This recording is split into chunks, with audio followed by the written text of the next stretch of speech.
So are we ready to go?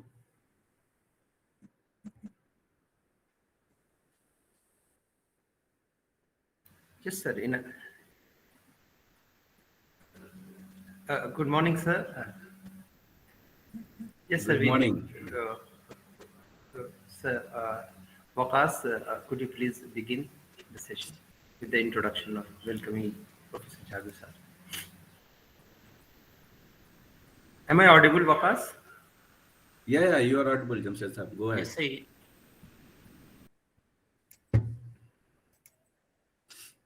Am I audible, sir? Yeah, you are audible. Waqas, but the PPT is not visible, please.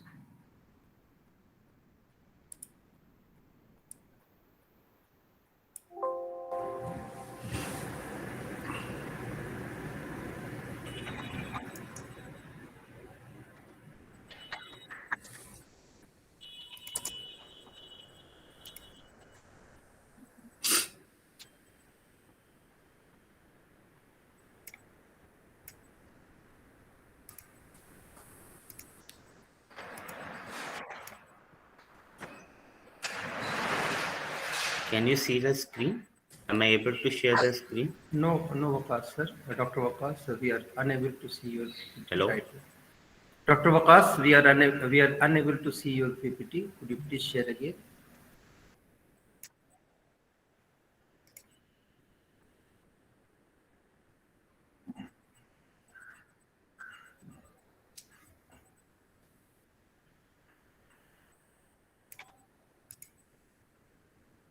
It isn't even giving the option of sharing.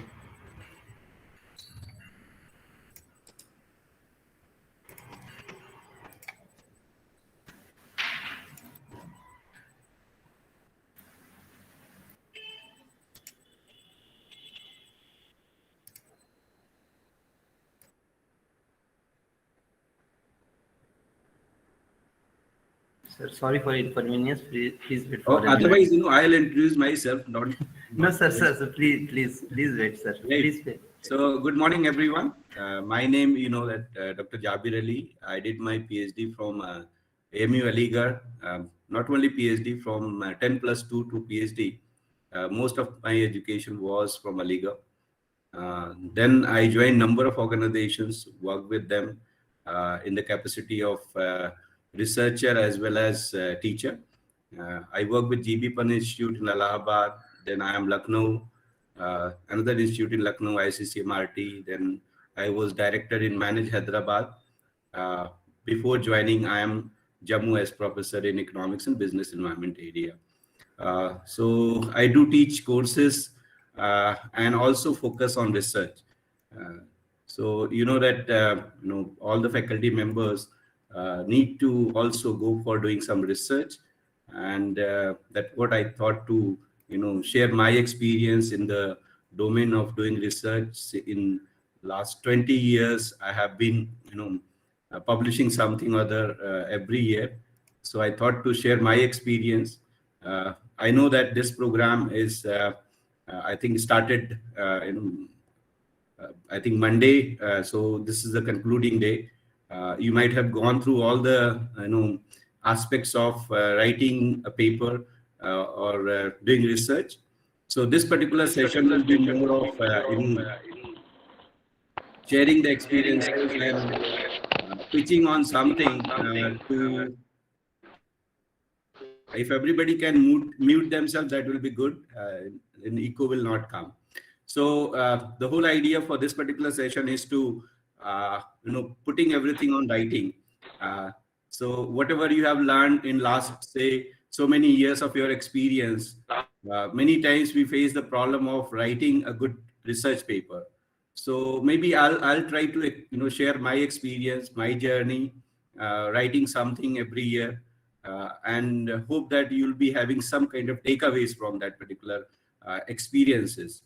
So here I'm not a teacher of research methodology or like that. Whatever I'll be talking, that will be based on my own experiences. And I'll request all of you to come forward immediately if you have any doubt, if you want to discuss anything. Because if you look at the research and the whole ecosystem of conceptualizing a research problem to finally getting the paper published. Uh, Satyakam, Saab, can you mute yourself?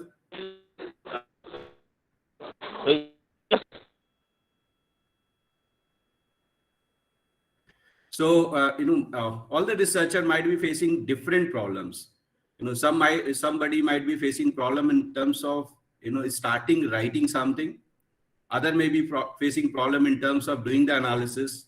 Somebody else may be facing the problem in terms of writing the discussion part, or other may be facing problem in terms of writing the conclusion and implication from the paper. So all may not be having the similar kind of, say pain points. The difficulty of pain points varies across people.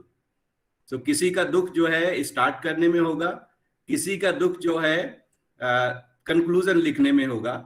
तो I think this will be a good idea अगर हम जो है बीच बीच में discuss करें and try to share your experience. Then I'll try to give my say view on that, and that will be helpful to do this session in next 2 hours in a very effective manner. So I'll request all of you to be active and put forward your questions and your views and discuss as much as you can. So I'll just share my experience, screen. I'll try to give you some insight so that it can be visible, and we can have some discussion based on that. So I'll just share my screen.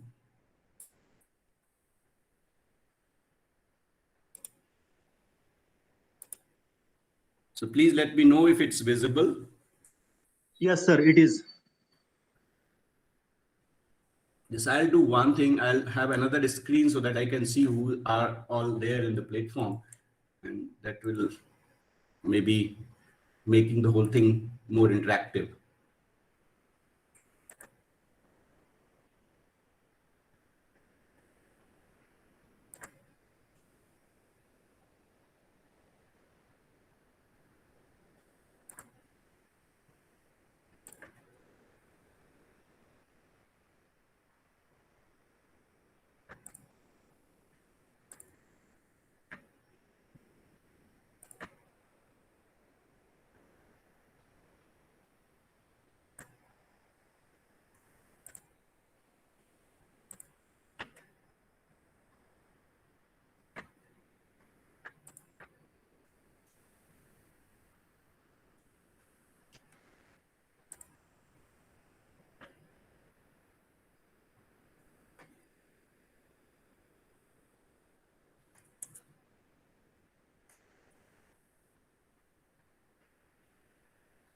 So my screen, the show mode or not?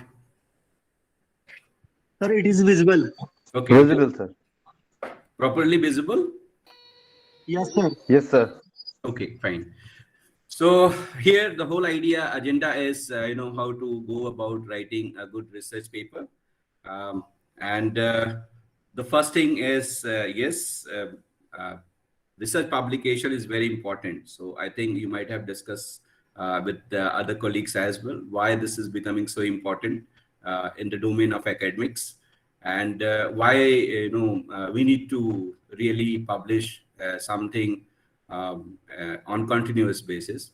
So this is one of the challenge for academics, that you publish or perish. So if you're not publishing on continuous basis, maybe you will be facing problem in terms of a number of things. The career development totally nowadays depends on the publication or continuous publication or quality publication. So one need to publish on continuous basis. There is no other option now, and that is increasing over the time. If you look at the intensity of requirement for publication, that is increasing over the years, and many of the institutions now rather raising the bar even for the recruitment. Like for example, in IIM Lucknow, IIM Jammu, we are not taking a faculty who is not having publication of B category and above. So even C category has been deleted. If you talk about IIM Bengaluru, they are just talking about FT50, means top 50 journals reported by Financial Times. So the kind of bar which is getting raised also pushing us a lot in terms of publishing in quality journals. So here the situation is becoming like this: publish or perish. If you're not publishing, you can't sustain in academia. Another thing which I rather focus upon a lot, teaching versus research. And if you look at the teaching, uh, you go to the class, take a session, and that is being consumed on a spot. Uh, but if you talk about research, research will remain in the domain for a long time. Rather, research make us eternal. Uh, Whether you are here in this world or not, your research papers will always be there in the domain. And people might be citing those papers. So if you look at here, the sustainability in terms of the kind of content which you deliver in your teaching versus in research, just look at whether content will remain for a long time in terms of teaching versus research, which is more sustainable. So you'll find that research is actually making not only sustainable, rather making you eternal. If you write a good paper, that will be cited a lot. So you need to really look at that. A good research paper make you live long, rather make you eternal. And that what I feel always, that research paper means something which will make you always live. But it is hard to publish because the rejection rates are very high, and COVID has changed the whole environment of you can say review process. The dust rejection has gone up like anything at the moment. I'm sure those who are writing papers on continuous basis, submitting papers for publication, might have experienced this, that COVID has given one good thing in research, that many people who were not actually focusing on research earlier because of their engagement in other activities got a lot of time to finish their unfinished research. And because of that, you'll find the queue in terms of the review processes has gone up like anything. Have you experienced these thing in your have you experienced these with you? I have personally faced. Yeah. So one thing which has come up in a very good way, particularly in domain of research because of COVID, is that many people have started writing. And when you write, you become passionate about that, and then competition increases, and then everybody think about writing. So writing is easy. You can write it very well. Only thing is that you need to concentrate on this. So Powell talked about this, that writing is easy. All you do is sit staring at a blank sheet of paper until drops of blood form on or forehead. And if you really concentrate on doing research, you can do it very well. And many of the researcher, others, you can say passive researcher, because of the engagement in other activities during COVID, they started doing research, and now they're doing a lot. So you need to be passionate for doing research. And if you have the passion, you can do it very well. So research publication, definitely that is very important. But the issue comes how to really, become a good researcher. What are the secrets of successful research? And these points gives a very good insight, which has been, published in one of the journal in 2005, that these are the steps to be followed. So the first point is that what exactly what theme to be identified for doing research. So a scholarly research is like a contribution to a conversation. That means that it should be actually current. It should be ongoing. So whatever topic you select, that should have some relevance. If it's not having relevance, maybe that will not be taken up by the review process or by the editors very nicely. So try to find out some theme which has some relevance in today's world. So that is the first thing which need to be done. The next one is you must use and cite the current reference sources. Many times you might have got the reviewers comment that the paper which you have cited, that is old. You have not taken the recent one.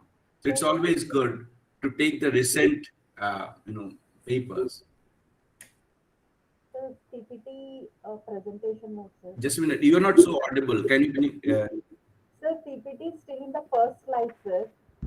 that's what I was just asking, that whether it's visible or not. Let me Only check. the first slide is there. Yeah, it's okay. Sir, could you please put it in a slideshow mode? Is it visible now? Visible, sir, but it is in the first It is slide. not in the slideshow mode, sir. Just a minute. Just a minute. I'll need to check why this is happening.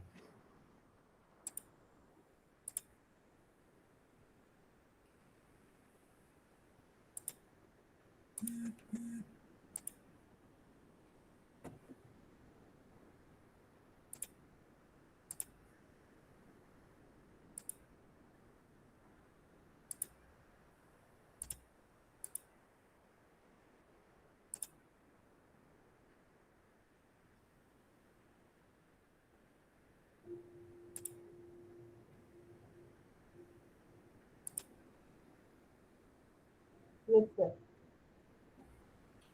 Okay. This. Okay, sir. I hope this will work. Yes. Yeah. So I was talking about this. Why research publication? So I was just emphasizing on the point that if we really want to grow in academics, we need to publish. Otherwise, the situation is like that: publish or perish. And then I was talking about the continuous publication, and then also teaching versus research. Teaching is, say, one-stop consumption. When you go and deliver, that is consumed. But if you do research, that will depend, for lifetime, or it is making you eternal.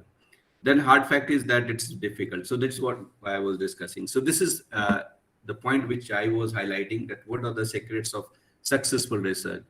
So 5 points to be taken into account while talking about doing research.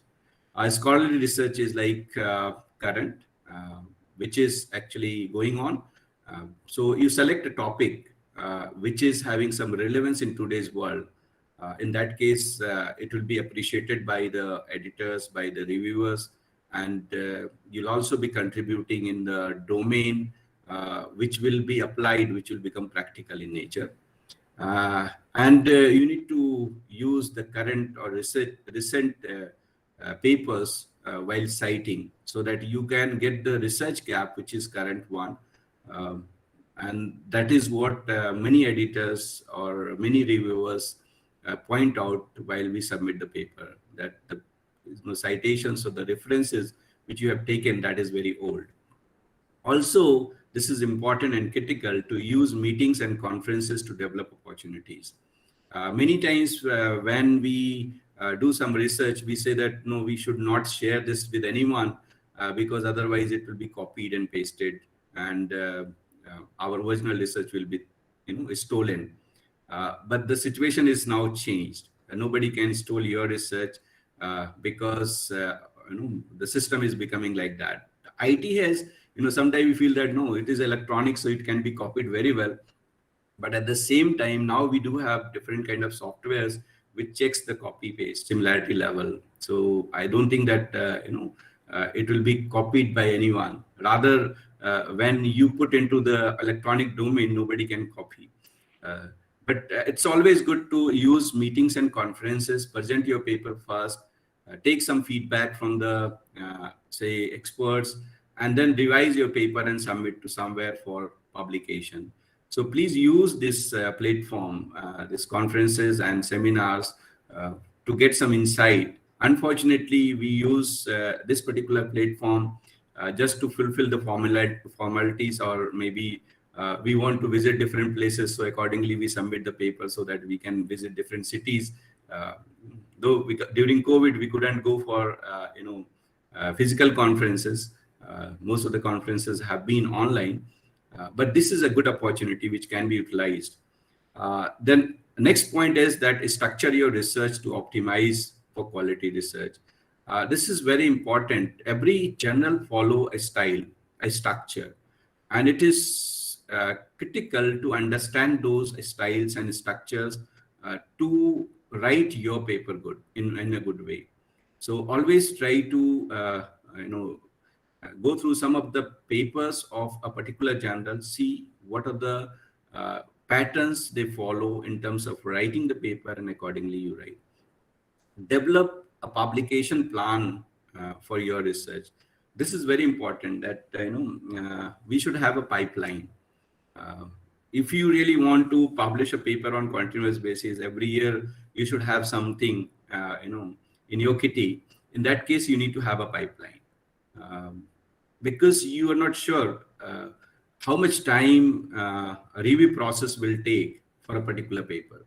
So if you have just one paper and you have put into the review, it may be published in, say, 3 months, it may be published in 6 months, 1 year, 2 years, or even more than that. So it's always good to have a pipeline, maintain that pipeline in such a way so that you can get the outcome in terms of the review results on continuous basis, and you can have a paper or two every year. So many times I used to track my scopus and see, in which particular year I don't have a paper. And I know in 2014, I don't have a paper listed, and that actually gives me a lot of pain. Though I started my first paper in 2000, and that got published in Foreign Trade Review without any comments from the reviewers. But in 2014, I don't have any paper listed in Scopus, and that pains a lot. So, sometimes, that gives also a lot of energy that every year we should write something. So that motivation, though it's not in our hand, I was having paper, in some other places, but that was not listed in Scopus. But I'm not satisfied with the year of 2014 because I don't have a paper in Scopus in 2014. Likewise, you also look at how many numbers you have. Though I don't focus on numbers, I always focus on quality. But it's good to maintain a pipeline. That's what I just want to emphasize. Another very important thing which I just want to put before you and ask this question: can you visualize your research outcome? Can you think that, okay, I have this topic in mind, and I just want to see my paper to be published in a particular journal? Have you visualized any time?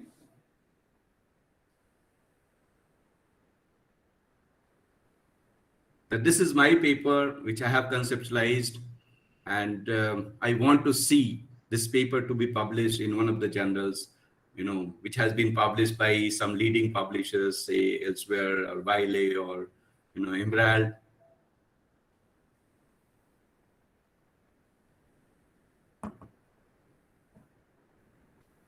Anyone? Yes, sir. When we write any research paper, basically then, in my case, I see that it has come up very well, and, and the maybe like the layout of the paper is going to be very good, and the data analysis is going to be very interesting. Basically, I think every researcher must be doing that, Yes. visualizing the research paper in the prospective journal. Yes. So, like here, rather I'll say in this way: close your eyes, and just see that how your paper is going to be published. And if you can see a journal which oh, this is the journal where my paper need to be, and just target that and achieve it. This actually gives two things. One is that you are confident that your paper is good. Another is that you have that motivation to see your paper getting published in a particular journal. And that gives you a lot of energy. So develop that capabilities to see your research outcome at the beginning itself. Because if you can visualize that, nobody can stop you. This is actually just to, it's a process of targeting your publication. So this visualization capability to be developed, that comes over the time. when you write a paper, you can always see that, oh, this is the kind of a structure which has come up. The outcome of this particular research, the findings of this particular research is really good. This is also adding value because others have not done like this. So I'll suggest all of you to actually focus on this. Try to see your paper, visualize your paper to be published in a particular journal and just work on it. Try to achieve that goal. So look at this. Visualization is something which depends on the process, research process. How do you do all the things? How do you focus on all the input which you have, right? So maybe focusing on that part is important. If you can really, visualize first and then focus on this research process, that will add a lot of value, because this will give you kind of, intensity you can put forward to achieve the visualization. And that will definitely be converted into research output.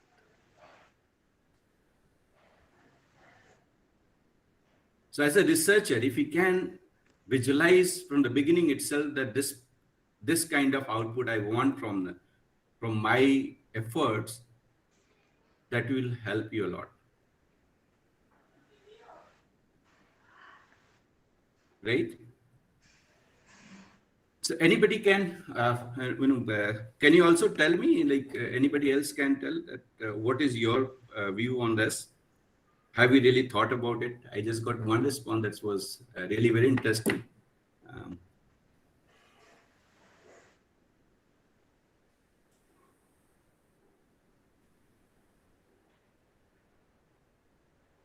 Because, when you write a paper and you don't have any target,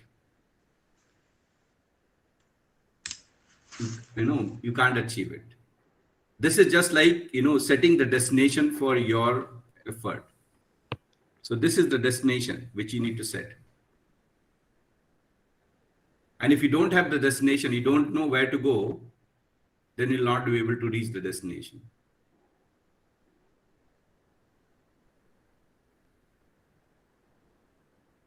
And this visualization totally depends on the research process which you follow.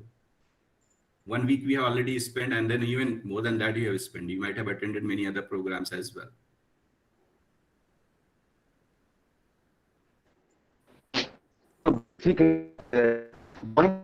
Yes. Your voice is not... Sir, so is it clear? Yeah, please go ahead. Yeah.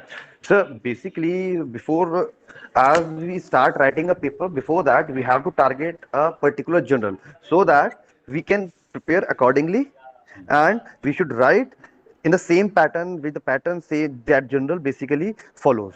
So that's basically what visualization stands for. Yeah, that is one thing where you feel that yes, you are just looking at the style of the journal, but the style is not the only thing which you will give you the destination. That is, yes, that is one step to achieve the destination, right? That you have already targeted it, and now you need to you have targeted, but can you visualize based on the kind of content you have that yes, this paper will be published in this journal? Okay.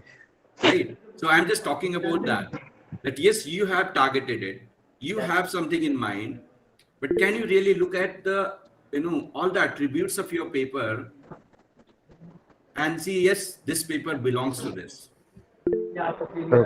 Okay, sir. Thank you.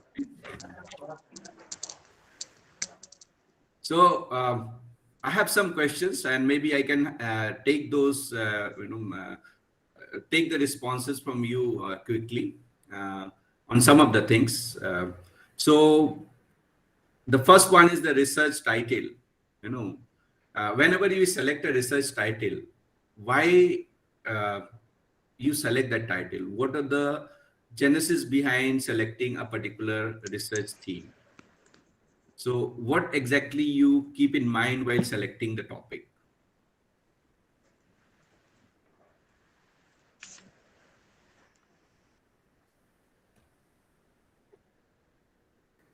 Sir, to get attention. Okay. Sir, to make sure that the title that I have chosen is relevant for contemporary situation. And second thing, that is my research paper or the contents of my research paper are actually reflecting the title that I have chosen. So basic objective that I think choosing in title, that whatever I'm writing in my research paper, that should reflect. Okay, good. Mm-hmm.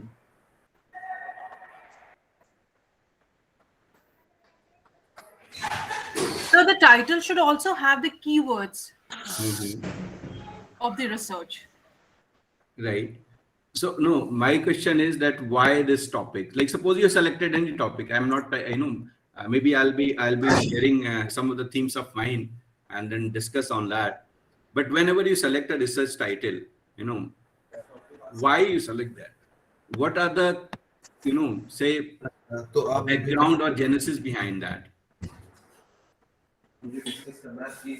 Sir, usually, if after literature review, if we find that something is missing and there is something that we can do in that, that's why we select that particular title. And then next step is that it should be catchy.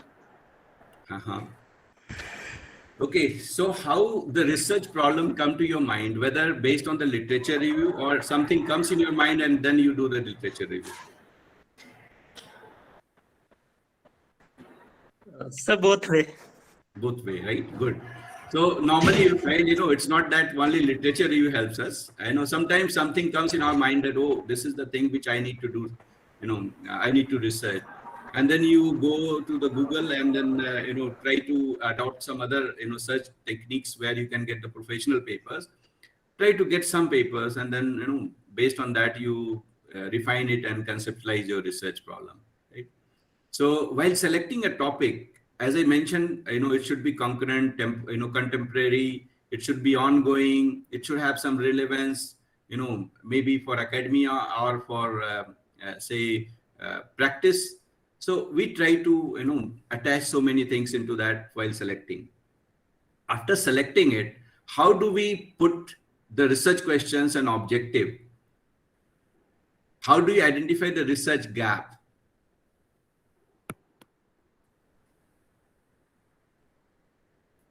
Because this is the area where reviewers comments a lot.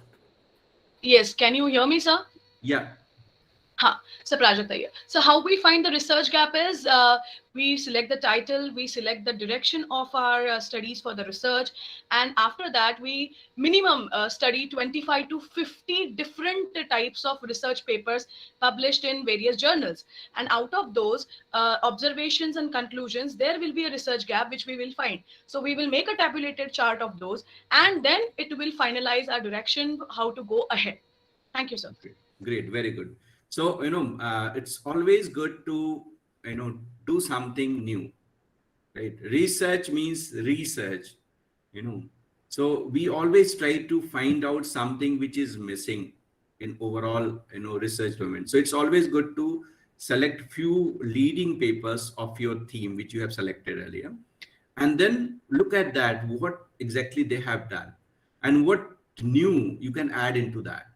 If you can attach, these refinement to your research problem, that will add a lot of value.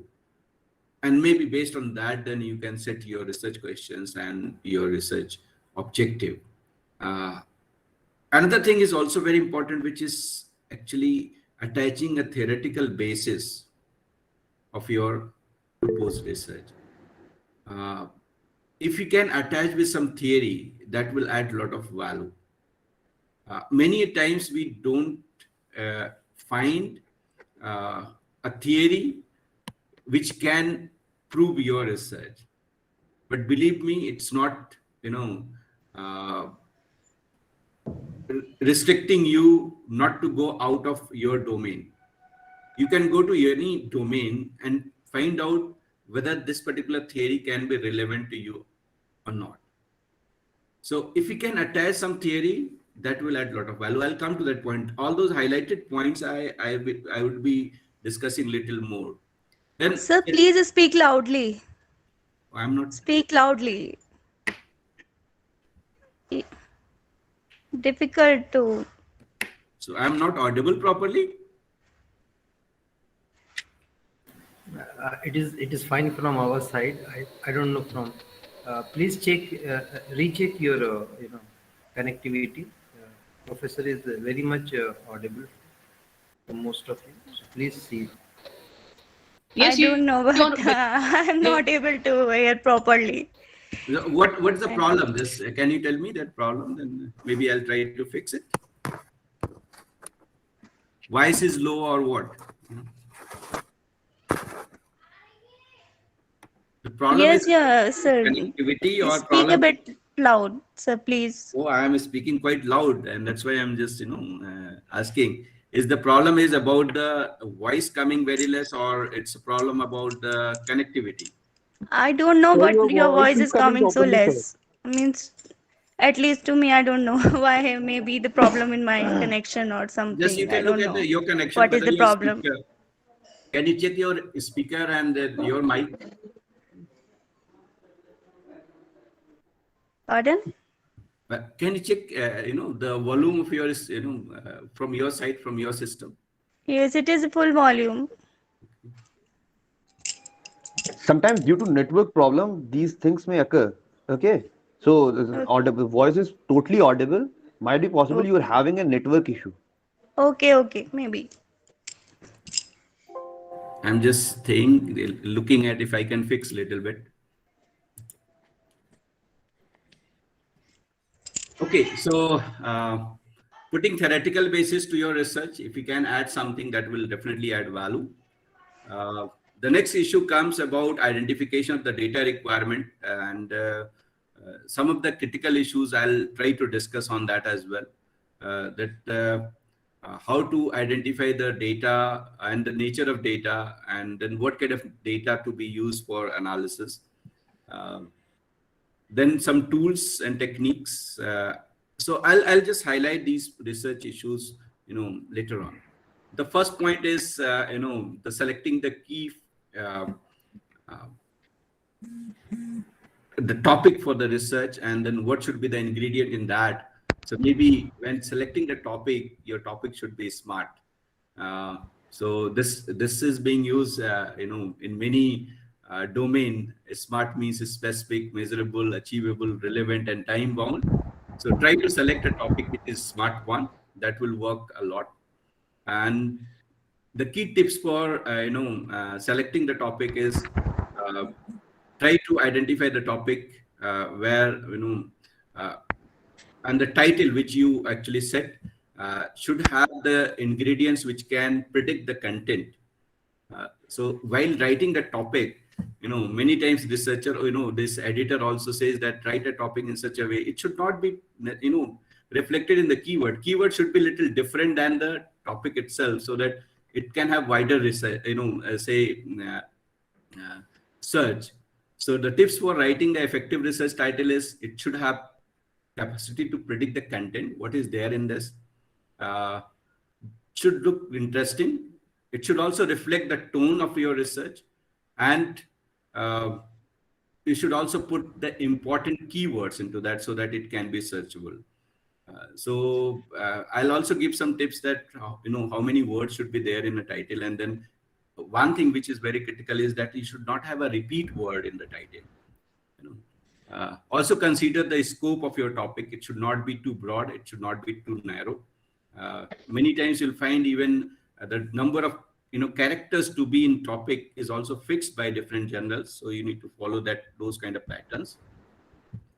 While selecting the theoretical model for your research, maybe you can use these steps to identify a good theory for you. Identify your key concepts, evaluate and explain the relevant theories which are available. Show your research, so how your research fits into that, and then you can use the comprehensive literature review to look at that. Let me tell you one story. When I was just trying to find out some literature to understand the consumer behavior on different product attributes for food items. So while doing that, I found some of the theories. There was one theory which was very interesting, was Lancaster's characteristics model, which was saying that while consumer buy anything, they don't buy the product per se, rather they buy the product because of the attributes in that. So whenever and that is very much applicable in any of the field. Even if you buy a mobile phone, you buy the mobile phone not because of the mobile phone per se, you buy because of the attributes in that. And then I tried to do some research on it and found those attributes have been categorized very beautifully into 3 components. And those were actually being categorized into 3 components like this. Let me set this writing part.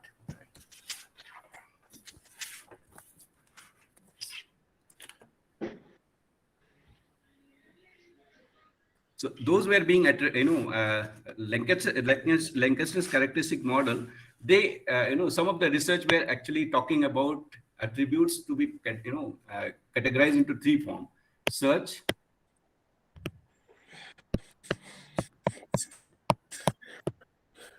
experience, and credence.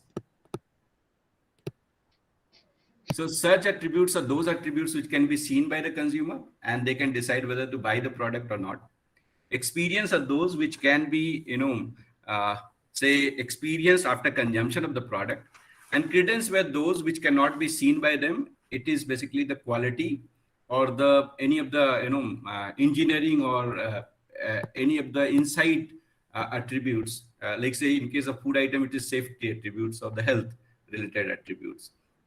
So while I was modeling this, if we need to create a regulatory mechanism for food items and then looking at these characteristics, I tried to model this, that in case of search, we don't need to have regulatory mechanism because consumer will decide whether to buy the product or not. In case of experience also, certain extent they can decide, but if in case of credence attributes, they cannot decide. So that's why we need to have proper regulatory mechanism to check the quality.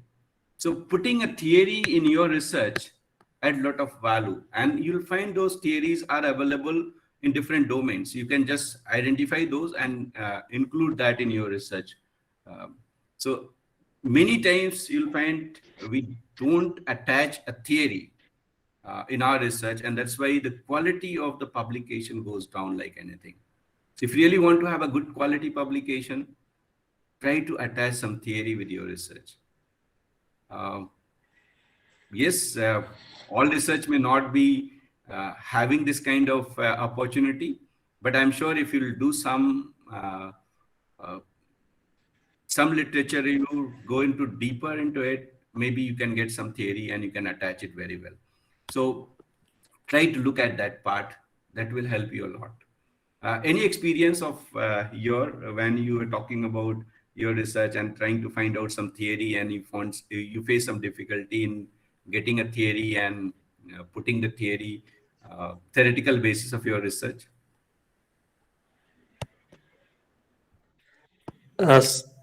Sir, I don't know whether it's really related to it or not. Actually, there is a question from my side, which is connected with this statement. So, for example, when we don't have literature reviews or particular literature available for certain topic, for example, during this COVID case, we tried to find out what are the factors impacting this wave, whether it's humidity, whether it's population density, or something else. And we were not able to find out the literatures available. In that case, how should we move forward? Okay. Now this is a very interesting question that, yes, COVID was not there, right? But there were, so many other incidents and other risk or the fundamental risk, on which you can get some research, right? There were also diseases which were communicable, which occurred earlier as well. And there was some research on that as, too. So it's not necessary that you just take only the research which is talking about COVID. you can take any of the risk incidents, how the behavior of people, like suppose, I'm not sure whether you talk about behavior of people on that, or you're talking about the, say attributes or the key events which happens, right? But I'm sure if we attach, if you do some literature review related to the risk, of similar kind, maybe communicable diseases which occurred earlier. Like suppose even that couldn't occur in human, that occurred in say plant or even animals, that can also be evaluated. So some kind of literature of that can add value, and then you build your own attributes, your own factors, your own indicators, and then try to extend that research. Are you getting my point here? Yes, sir. So, it's not essential that only COVID to be written in that. Even any other risk incidents, and I'm sure there were a number of other disease outbreak earlier as well, where people faced a similar kind of problem. So, attaching those events and then extending your research based on the new attributes or new factors can add value. So, in case of literature review, you can get literature from anywhere. There were many researchers, we know, you'll find in marketing, they took a lot of literature from psychology while talking about consumer behavior.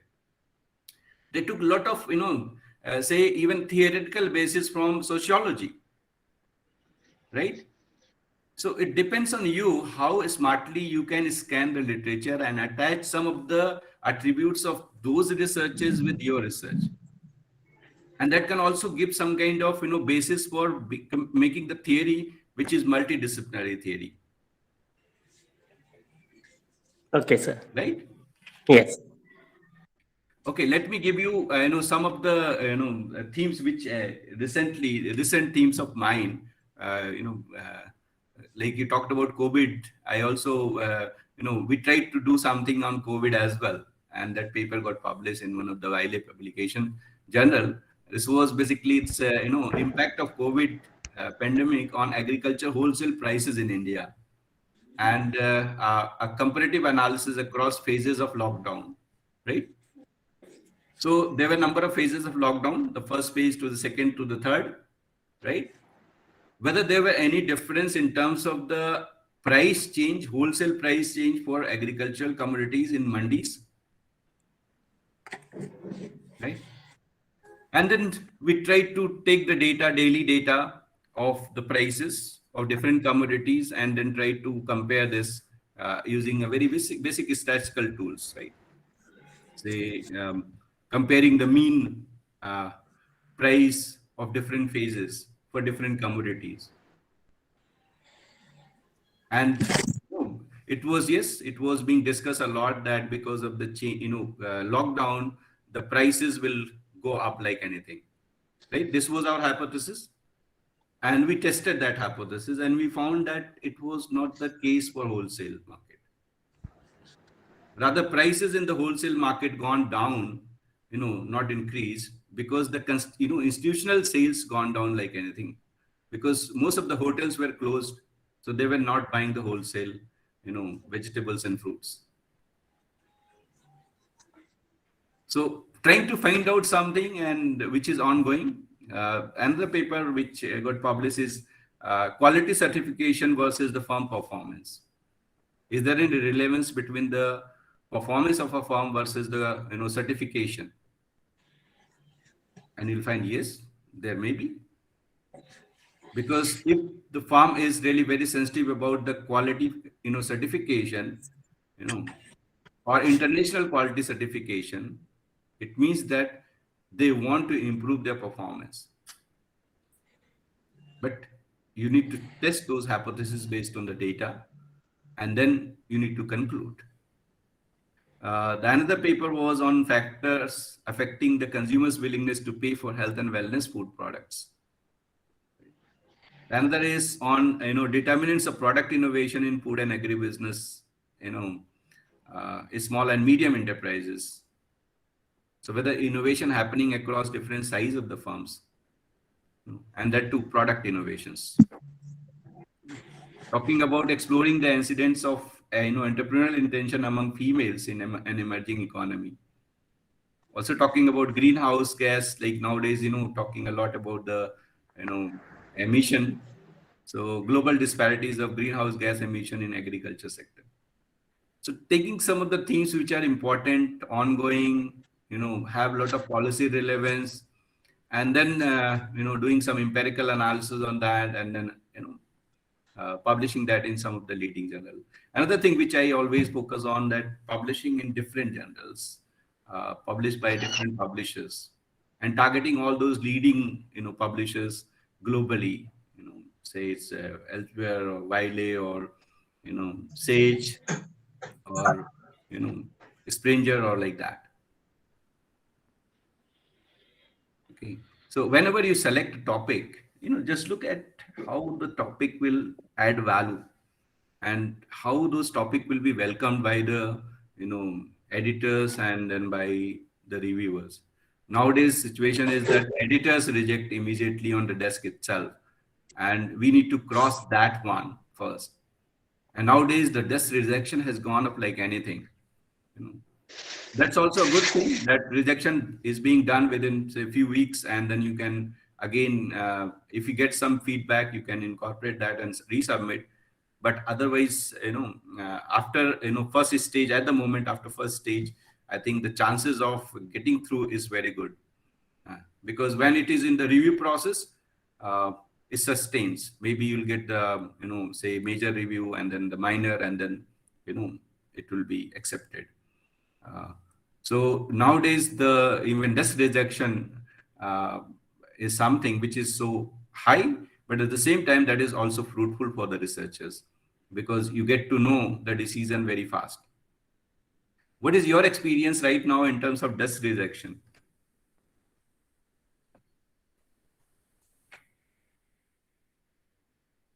So anyone having any question about these themes?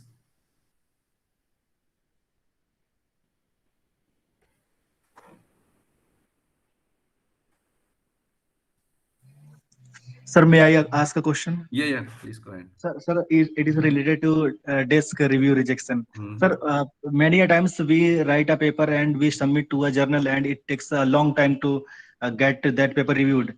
So, sir, when I write a paper and submit it to a journal, that takes a long time. So, sir, and after, let's say, 6 months or 1 year or 1.5 years, I get to know sometimes that your paper is not suitable for our journal.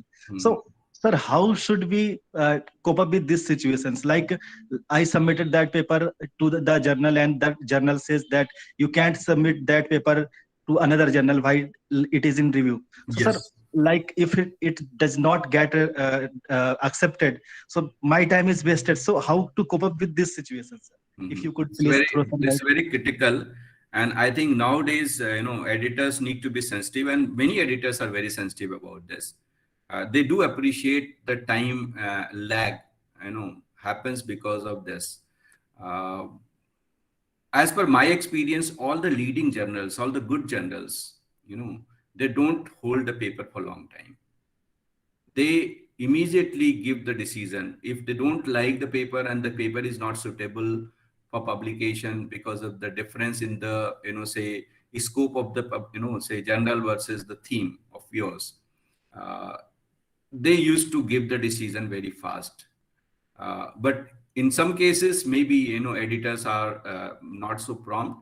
It's always good to, check with the editor that, please give me the, if it's like, suppose it has not gone out for the review, right? Review process is not even under control with the editors.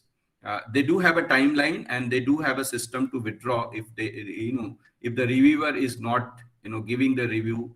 But I just focus on the desk part. Many leading publishers, many leading journals don't keep the paper for a long time. The editors immediately give the response.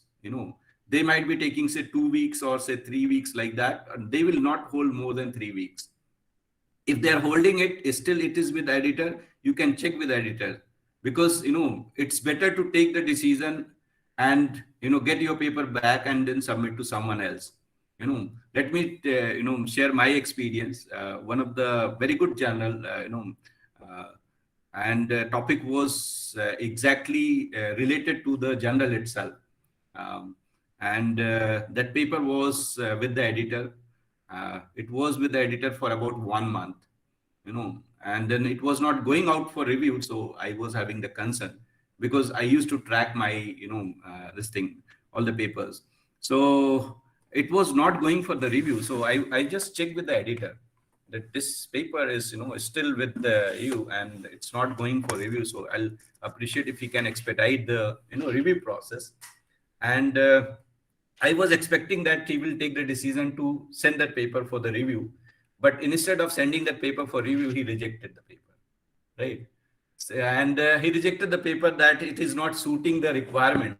It was very surprising for me, but because the theme of the paper and then also, uh, title of the journal was matching.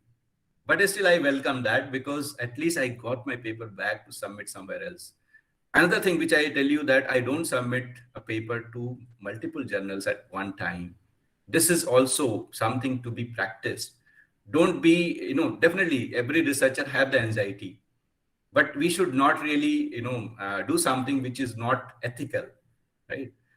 It's always good to contact the editor and say that, please let me know your decision so that I can get the opportunity to submit my paper somewhere else.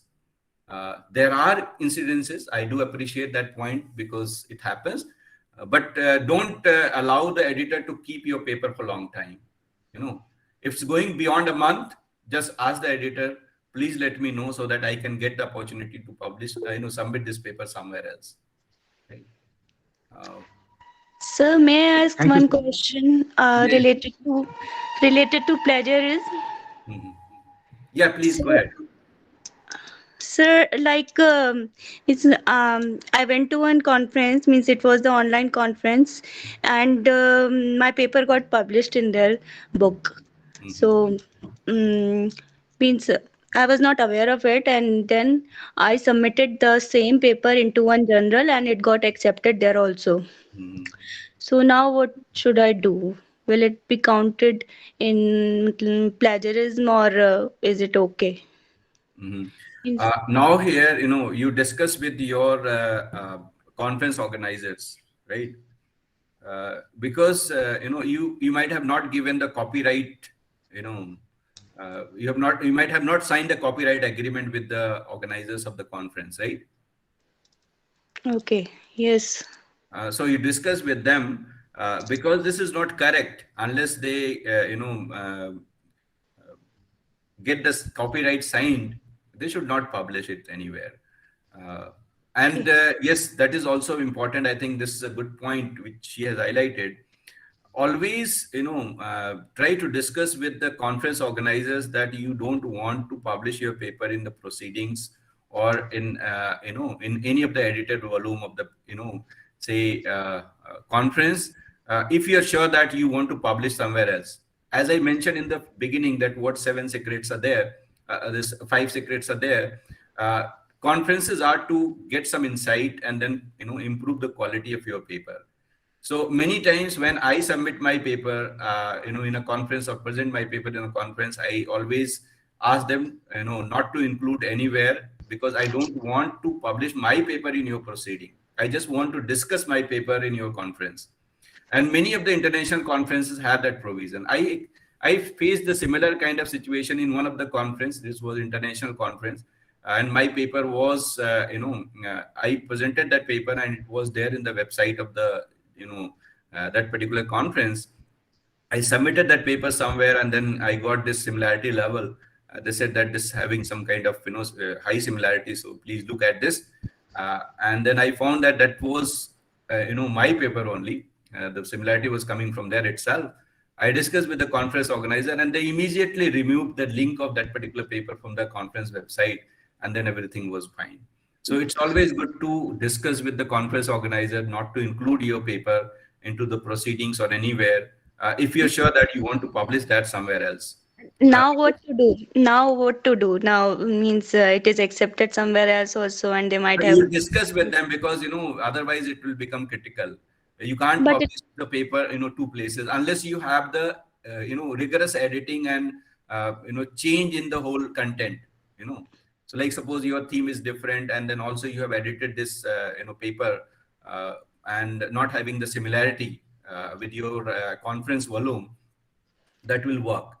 So I'll suggest, because that volume has already been published, so it's good to edit this paper, properly, and then I don't know, because it's already accepted, so I don't know what to do with this. But sir, the publication was in the hard copy. no, it It is doesn't not. matter whether it's a hard copy or soft copy, right? Now everything will be in soft over the time, right? So it's good to discuss with the say conference organizer that this is the situation, how to handle this. Because if the similarity level is high, both the paper have, both the paper are same, then you'll face the difficulty.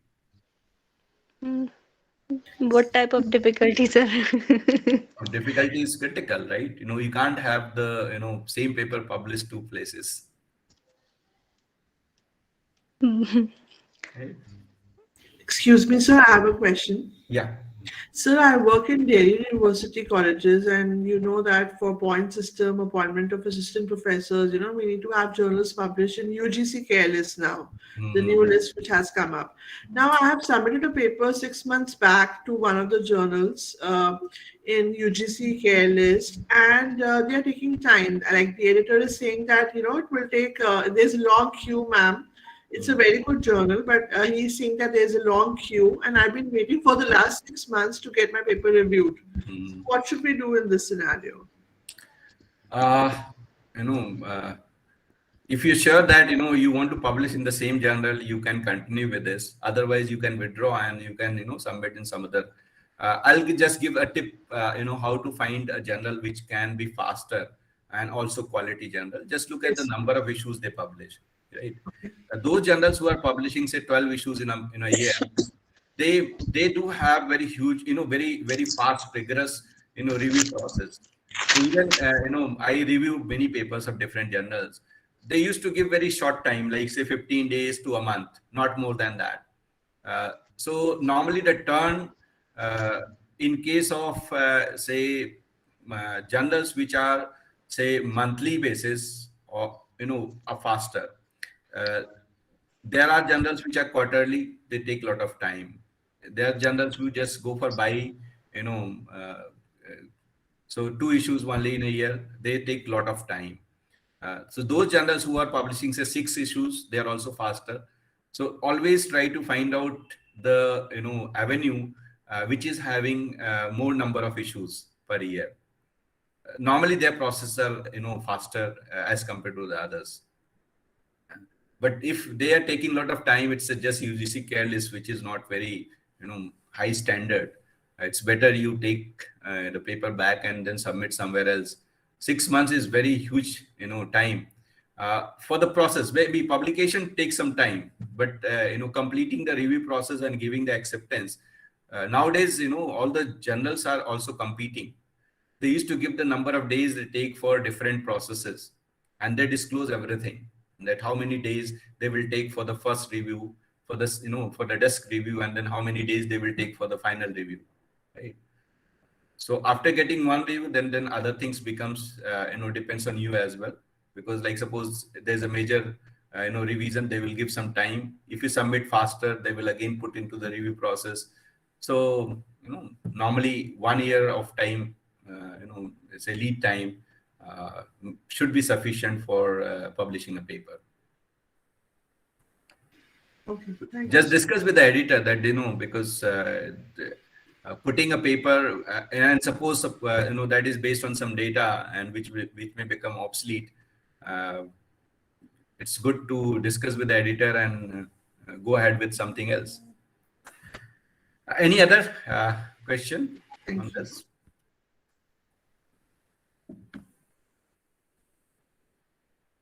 Otherwise, I'll discuss another very important issue, that is, always try to use quality literature review for your publications.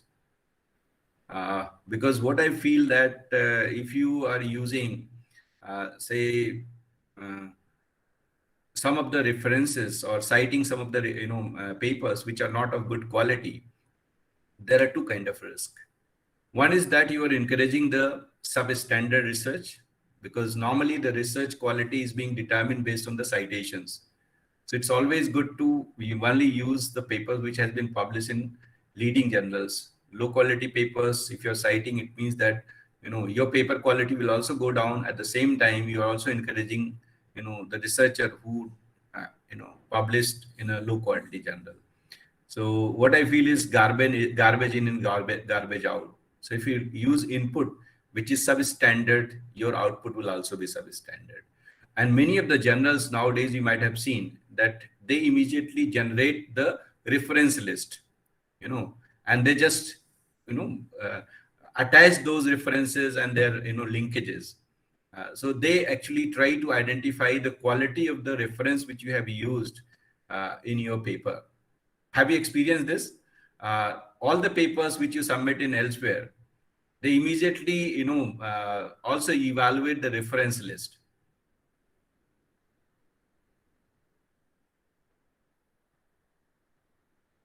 Anyone have tried to see that and evaluate that?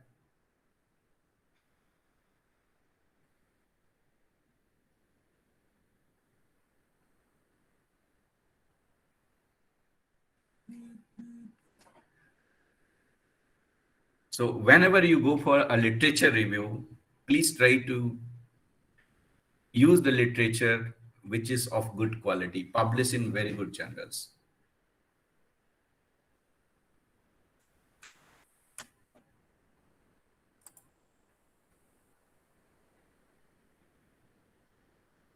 Okay, so I was asking that, have you seen the list generated after submission about the reference by the general, say, online submission system?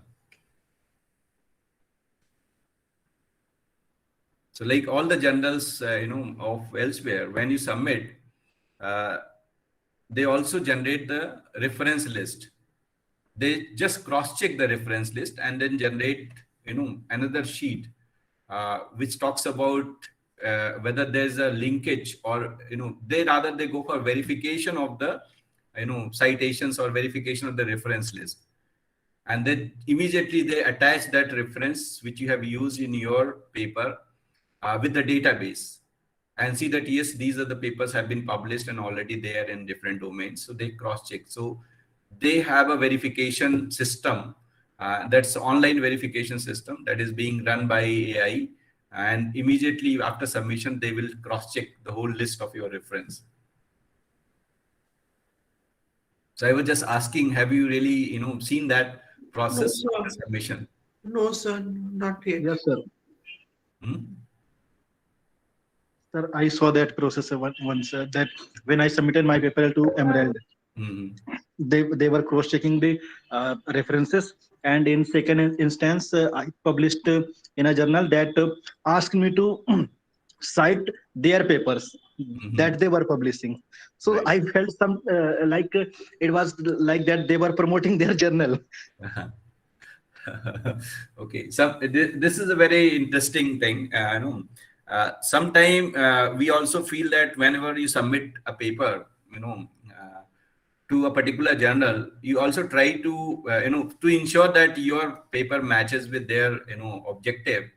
Maybe some of the papers published in that particular journal to be quoted or referenced or cited.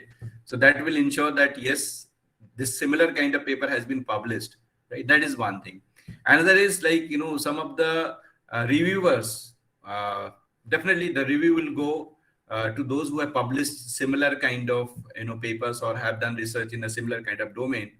So maybe those researchers will also say that, okay, you have gone for your literature review, but you have not used these papers, which is also important, and you should also refer these papers. Yes, everybody is looking at recognition in terms of publication is coming based on citations, so sometimes it happens. But my focus here is little different. I just want to emphasize that please use the quality papers for your citation and references.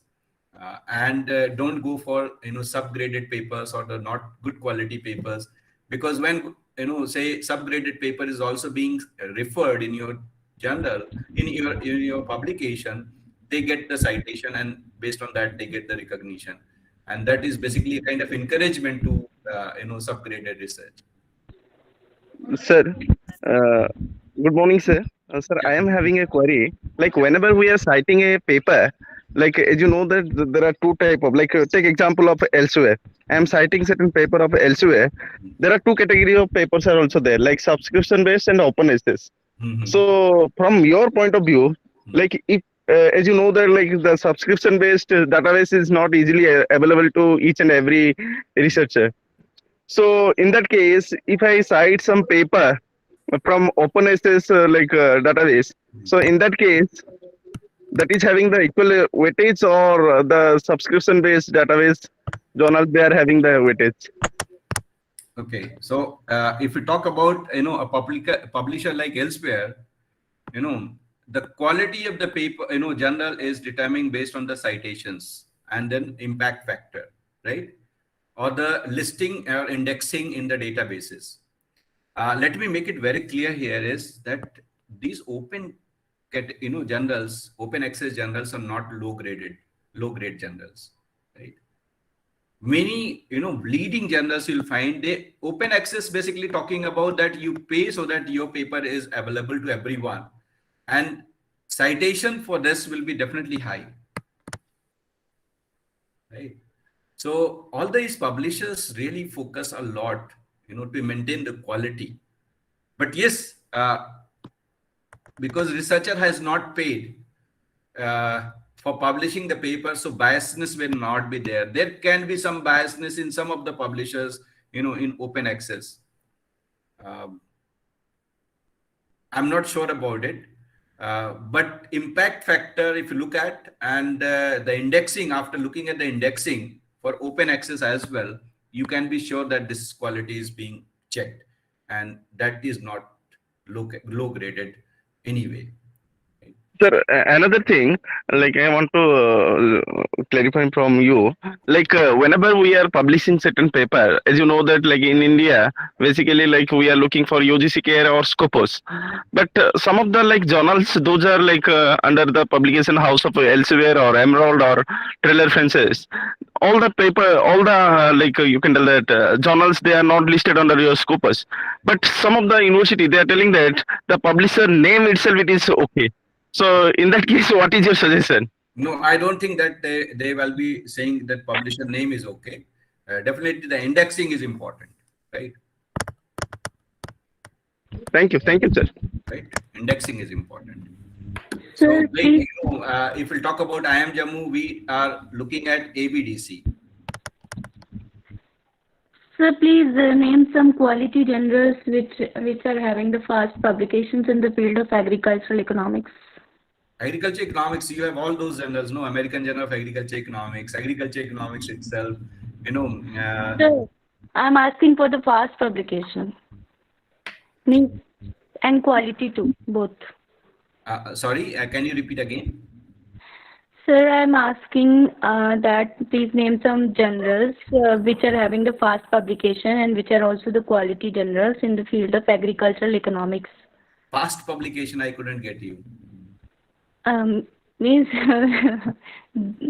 they publish fast within a 1 month or 2 months, 3 months. Okay, you are talking about the speed. Yeah. Speed depends on the number of issues they have, right? So you need to just check with the number of issues of different journal, and then again, if you look at agriculture economics, all the journals are the leading journals, though they publish faster, but the rigorousness is very high. So normally they also have huge queues.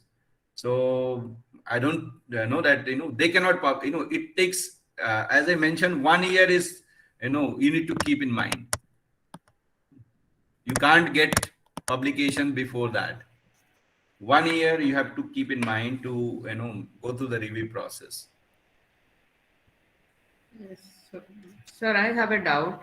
If you are having, if you are not having so many references, can we use some reports for references? You can always use report, not a problem, but Is it it's always acceptable good to if we are have. using local? Yeah, local means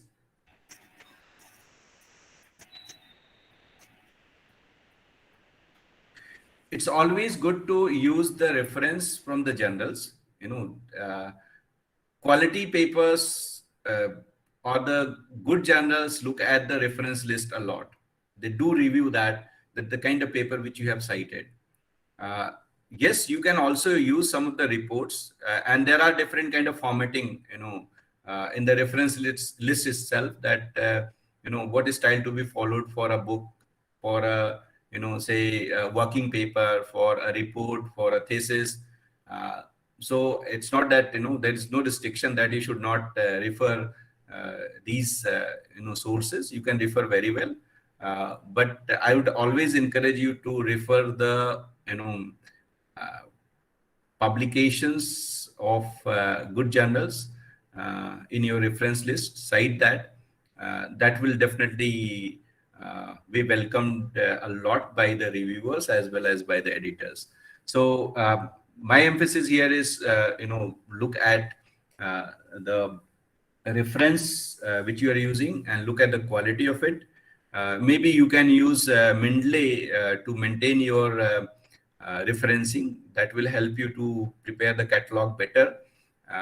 And also, there are functions where you can attach this with your paper itself, and directly you can prepare the reference list from that. So Mendeley can be a very good tool for referencing and citation. I'm not sure whether any of you are using Mendeley for citation and referencing, but this is a very beautiful tool which can be utilized while talking about literature review and then talking about maintaining the say citation and the reference list, because the style of the reference list is very important.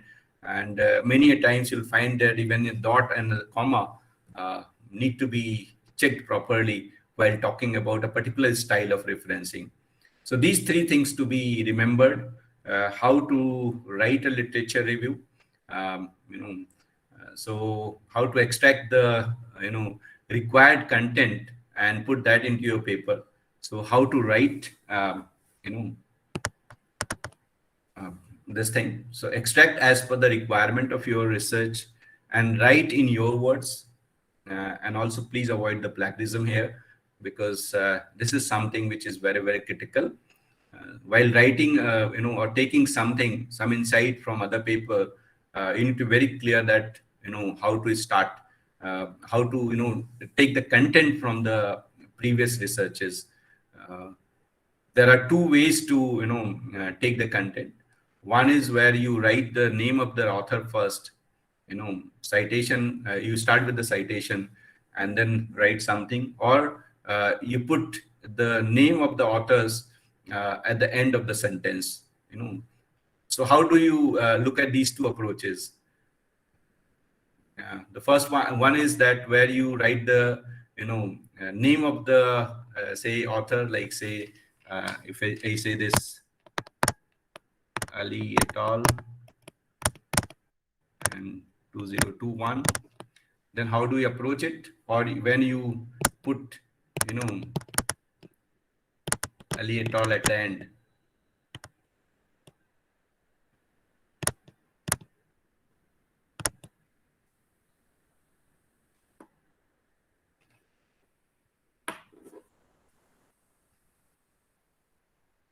is there any thumb rule for this in terms of writing the citation? Citing in the beginning versus citing at the end? Yes, sir. Difference is there. Yes. First one has to be used when you start with the author name. Like they proposed something like that. If we want to write, we have to use the first one. If we want to put the author name at the end, We have to put that in whole brackets as difference.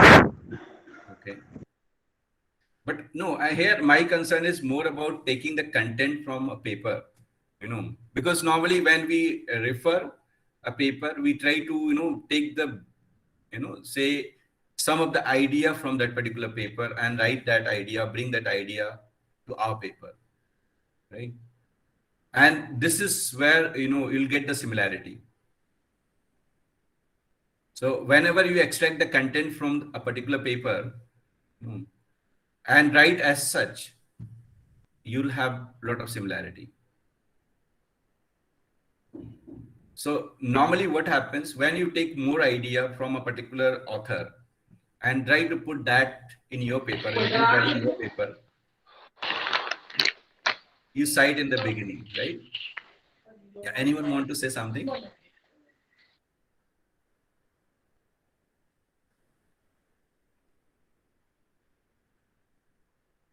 Okay, so when you take, say idea of my paper, and try to include in your paper, and based on that you want to discuss, maybe you'll start, my name, citation of my name first, and then you'll talk about argued or discuss or analyzed, or, maybe some connecting word you can use, and then you can continue with the kind of idea which I have given in my paper, and, you build your research on this.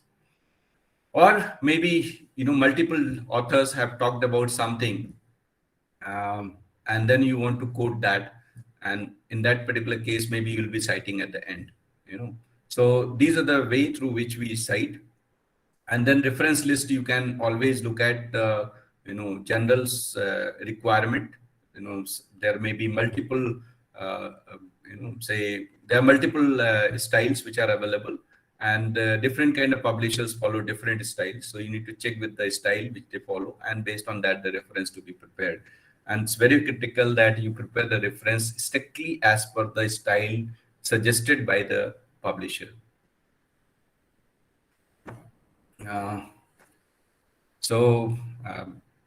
After finalizing the say topic, finalizing your research theme, this literature review, maybe you can identify the gaps and then set the tone of your research by putting the research objective, hypothesis, and framework. It is always good to finalize these in the beginning itself.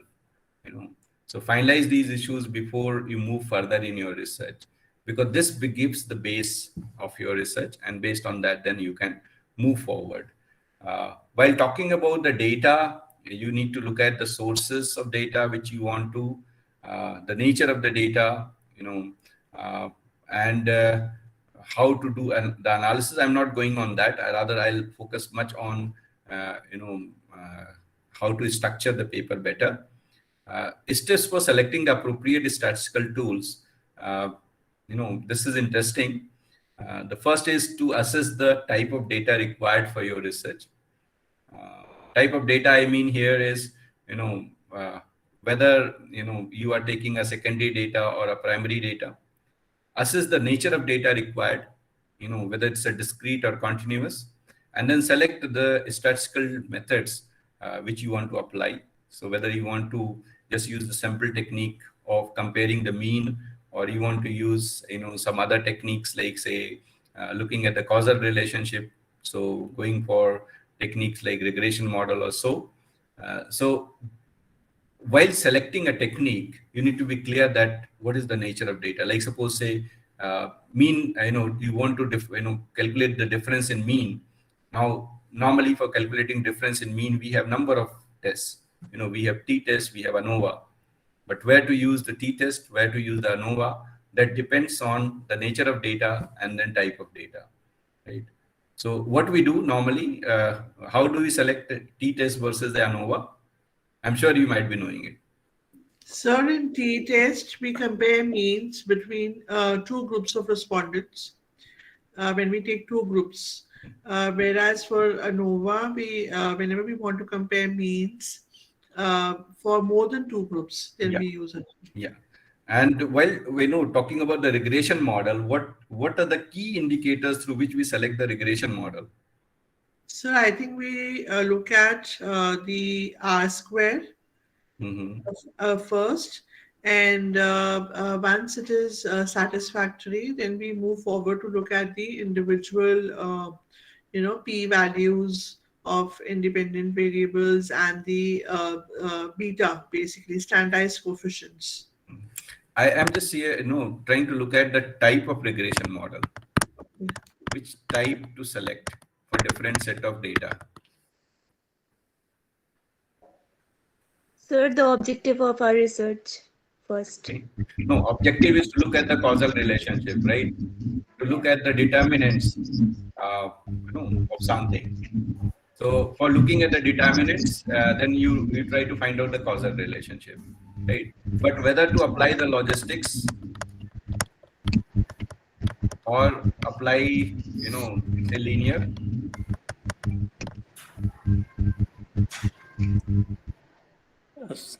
Sir, 2-3 things we observe while applying any test.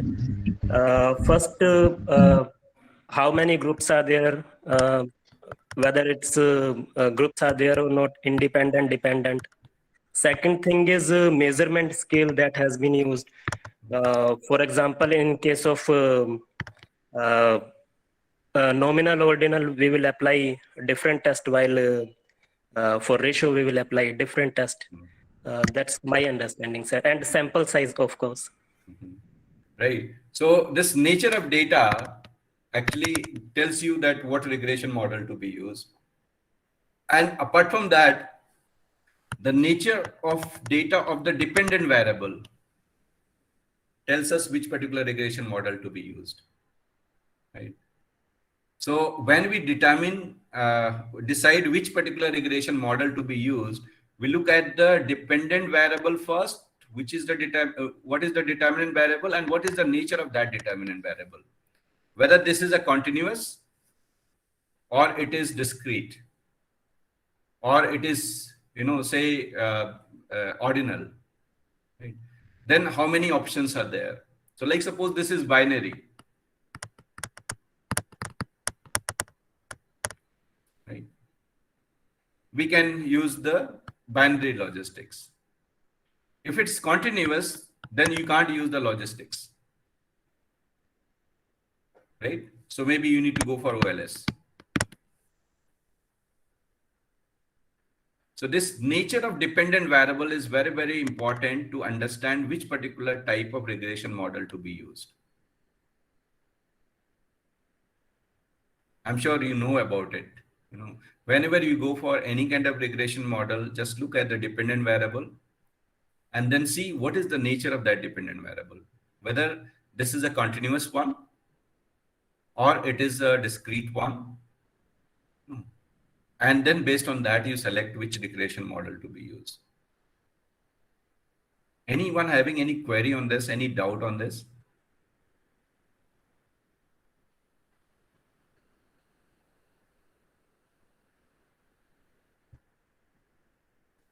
Okay. Otherwise, let me focus little on this typical structure of an academic article. So the first is about the title. Normally to be between say 8 to 15 words. You can follow the style of the journal, and see what exactly a journal require in terms of writing the main title and also the subtitle. Sometimes you'll also get the journal is asking you to write the subtitle as well, right? So just look at the style. They also fix the number of characters required, for the titles and subtitles. So many times you'll find they always give some suggestion to write the title.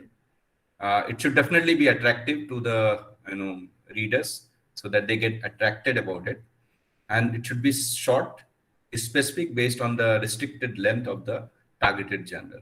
So while writing the title, it's also very important to write the title in a very beautiful manner, and also don't repeat the title which is already published, right? So your title should also be different than others. Try to focus on that. Many times we also discuss that whether the location name to be there in the paper or not, right? We always struggle with that. Location name in the terms of like we have done some research or some survey in Lucknow. So we are also writing Lucknow in the title, right? Or something which we have done in Delhi. So we write Delhi in the title, or whether we should just write India, or whether we should, not even include the name of the country.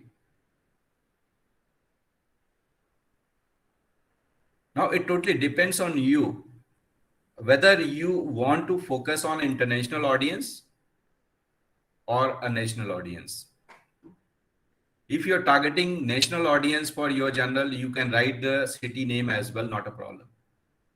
But if you're targeting international audience, up to country is fine. But maybe many times people will not be interested to know about the city, because here the research is basically, most of the time we do the research to generalize that my research may be applicable to other areas as well. So putting this thing in the methodology part is okay, but it's not essential that we should put the city name as well and then India in the title. What do you think about it?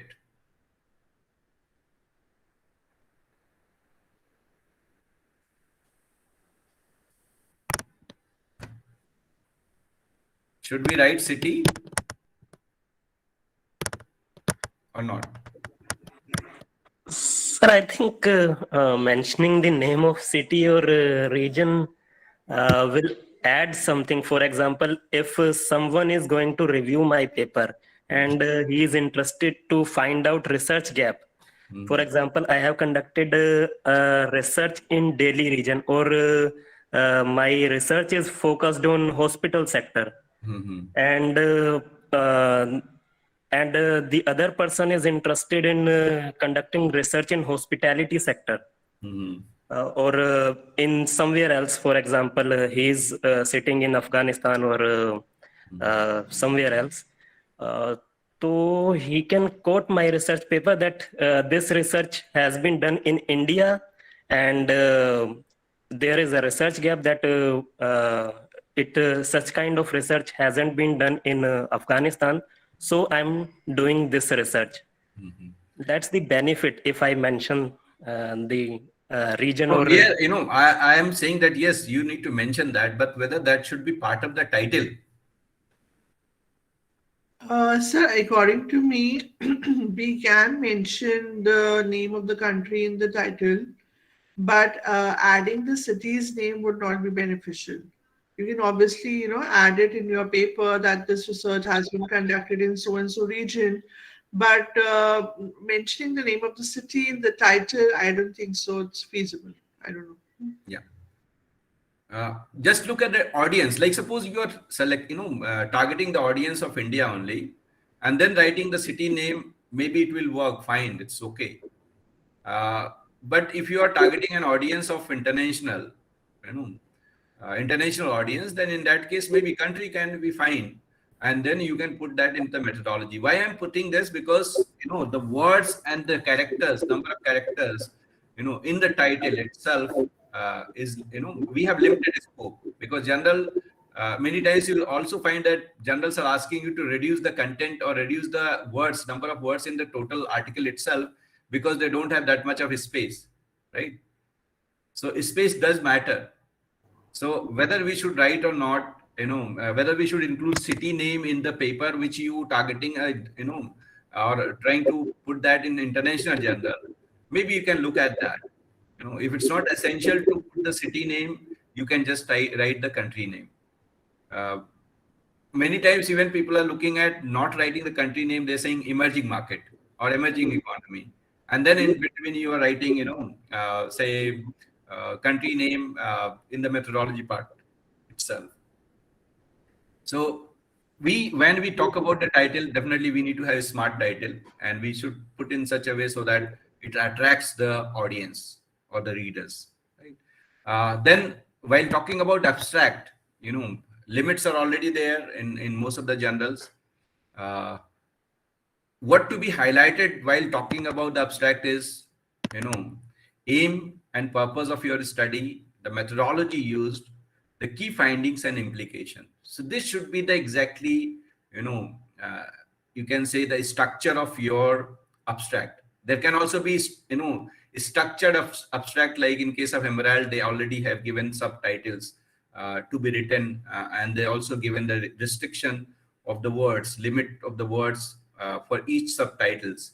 That is okay, you can follow that. Even in some of the journals of Routledge, we also have the structured abstract.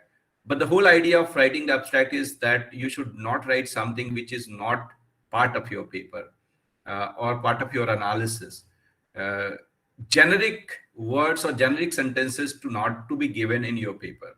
You should start with the specific objective, followed by the methodology used, the key findings of your research, and then implication of that. This should be the structure of your abstract, not more than that. Many times we start with the story, that India is facing this problem, that problem, and then, this research or like that. There's no need to write this specific issue, those generic issues or generic sentences in the abstract. You can just start with that we have tried to analyze this, or, some of the papers say that we should not write we, rather this paper, addresses these issues. And this is the objective of this particular paper. We have done following these methodology. This is the collection of data and then tools followed for analyzing the data, then the key findings, and then implication of it. So we need to actually write the structure of the abstract like that.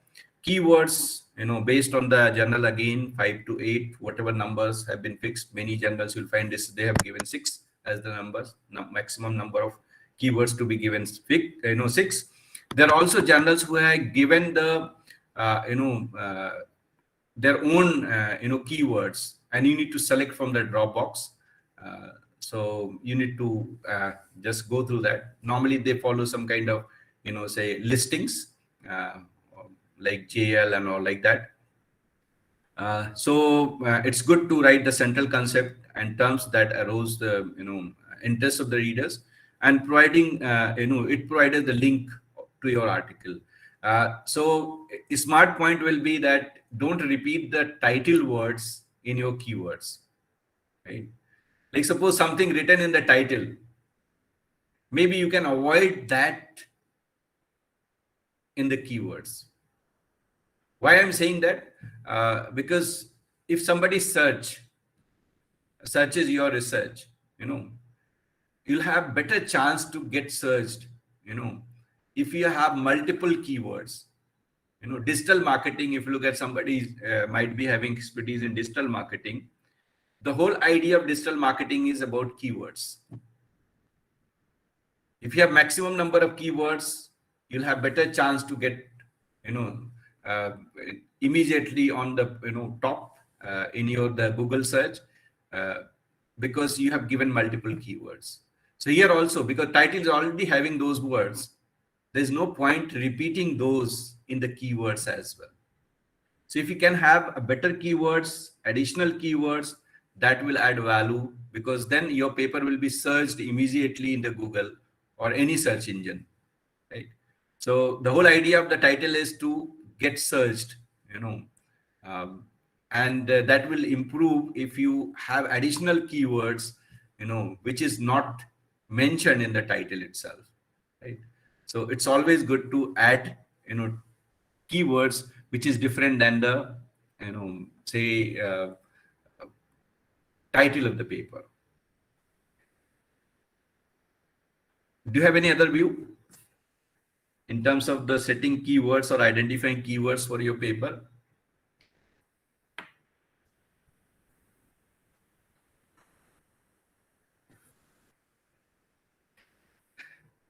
And the next is introduction. Many times we face problem in terms of writing the introduction, right? What to do with the, introduction, how to start the paper.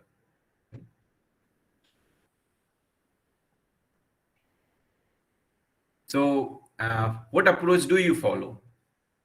I follow approach which is, say, reverse pyramid kind of thing.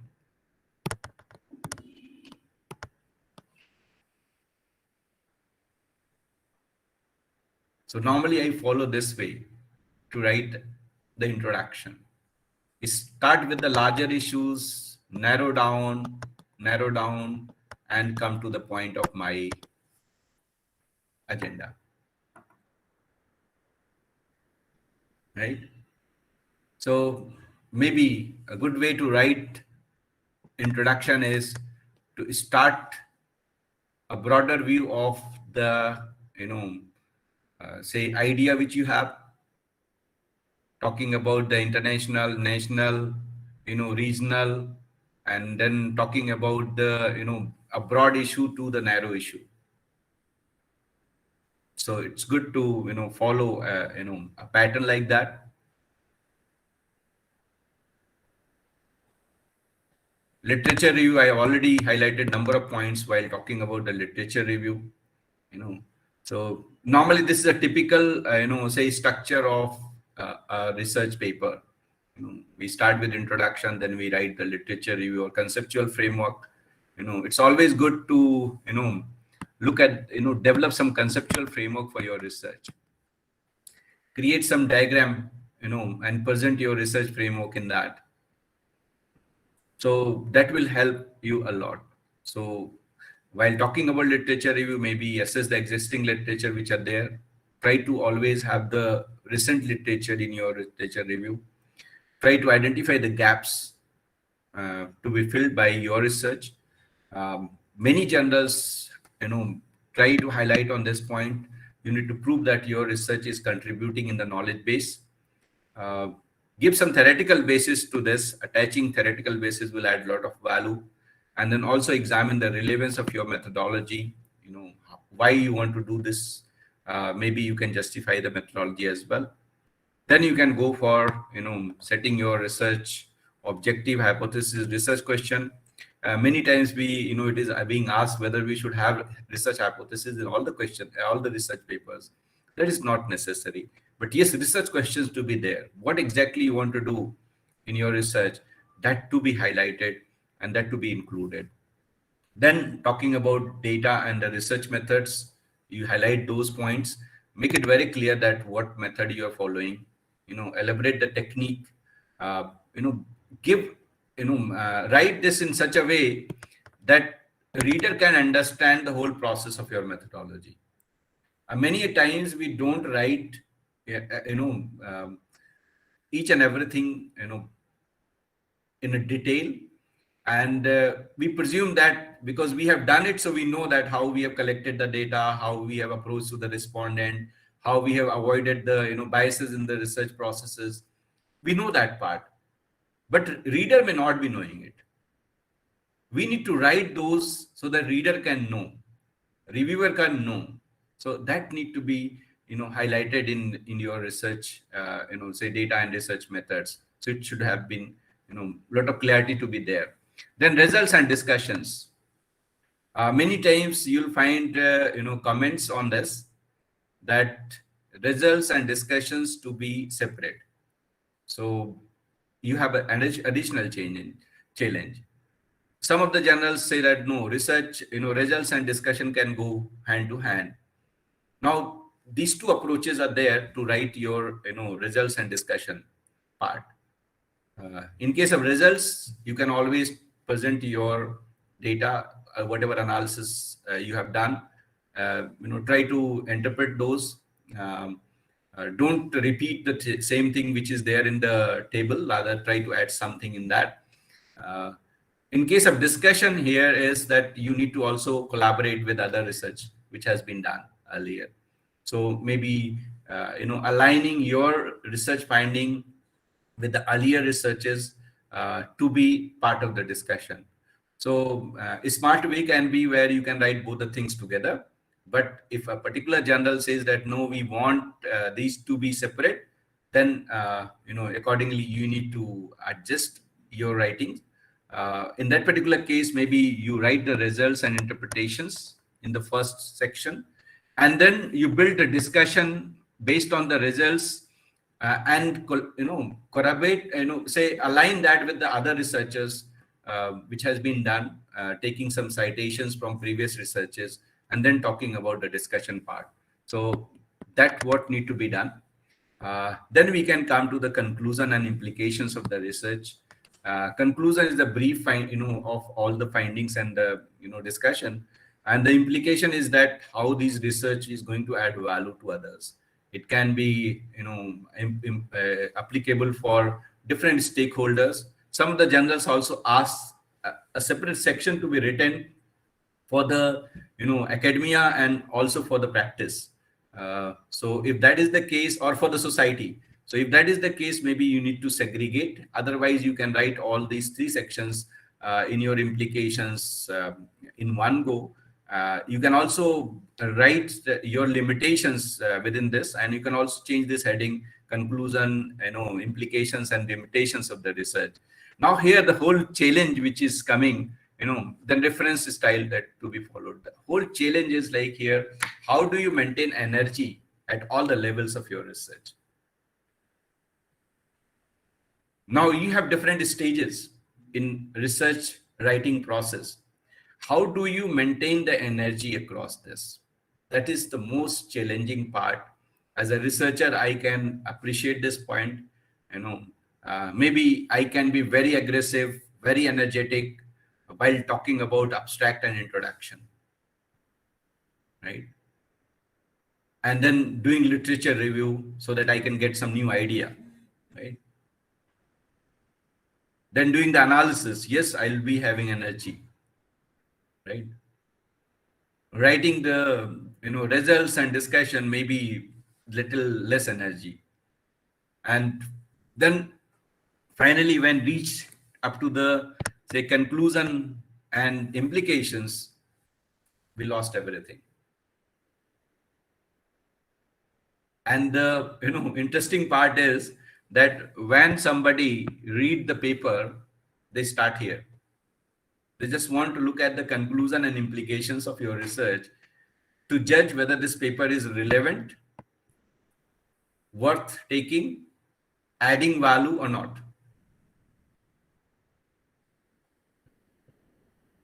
So this is very obvious that when you start something, you'll have more energy, and as you move ahead, it's a race. So in the race, when you start racing, you have the more energy. But the finishing line, by the time or the time you reaches the finishing line, you lost your energy. You don't have that.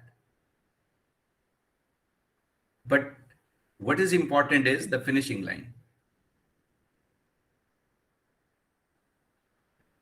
So as a researcher, this is a kind of dilemma which we face always. We have to overcome this problem.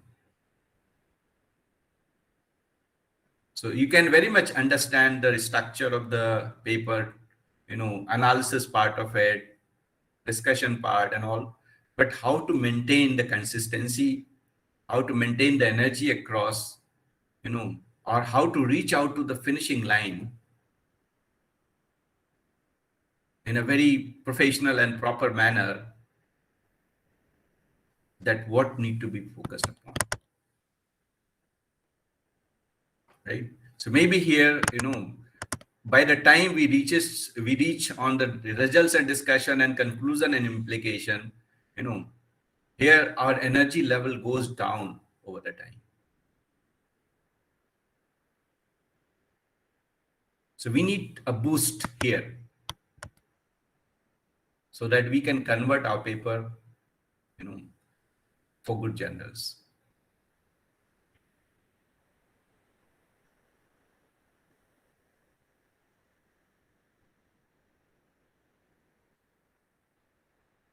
What is your experience in the whole phase of writing the paper and maintaining the energy across?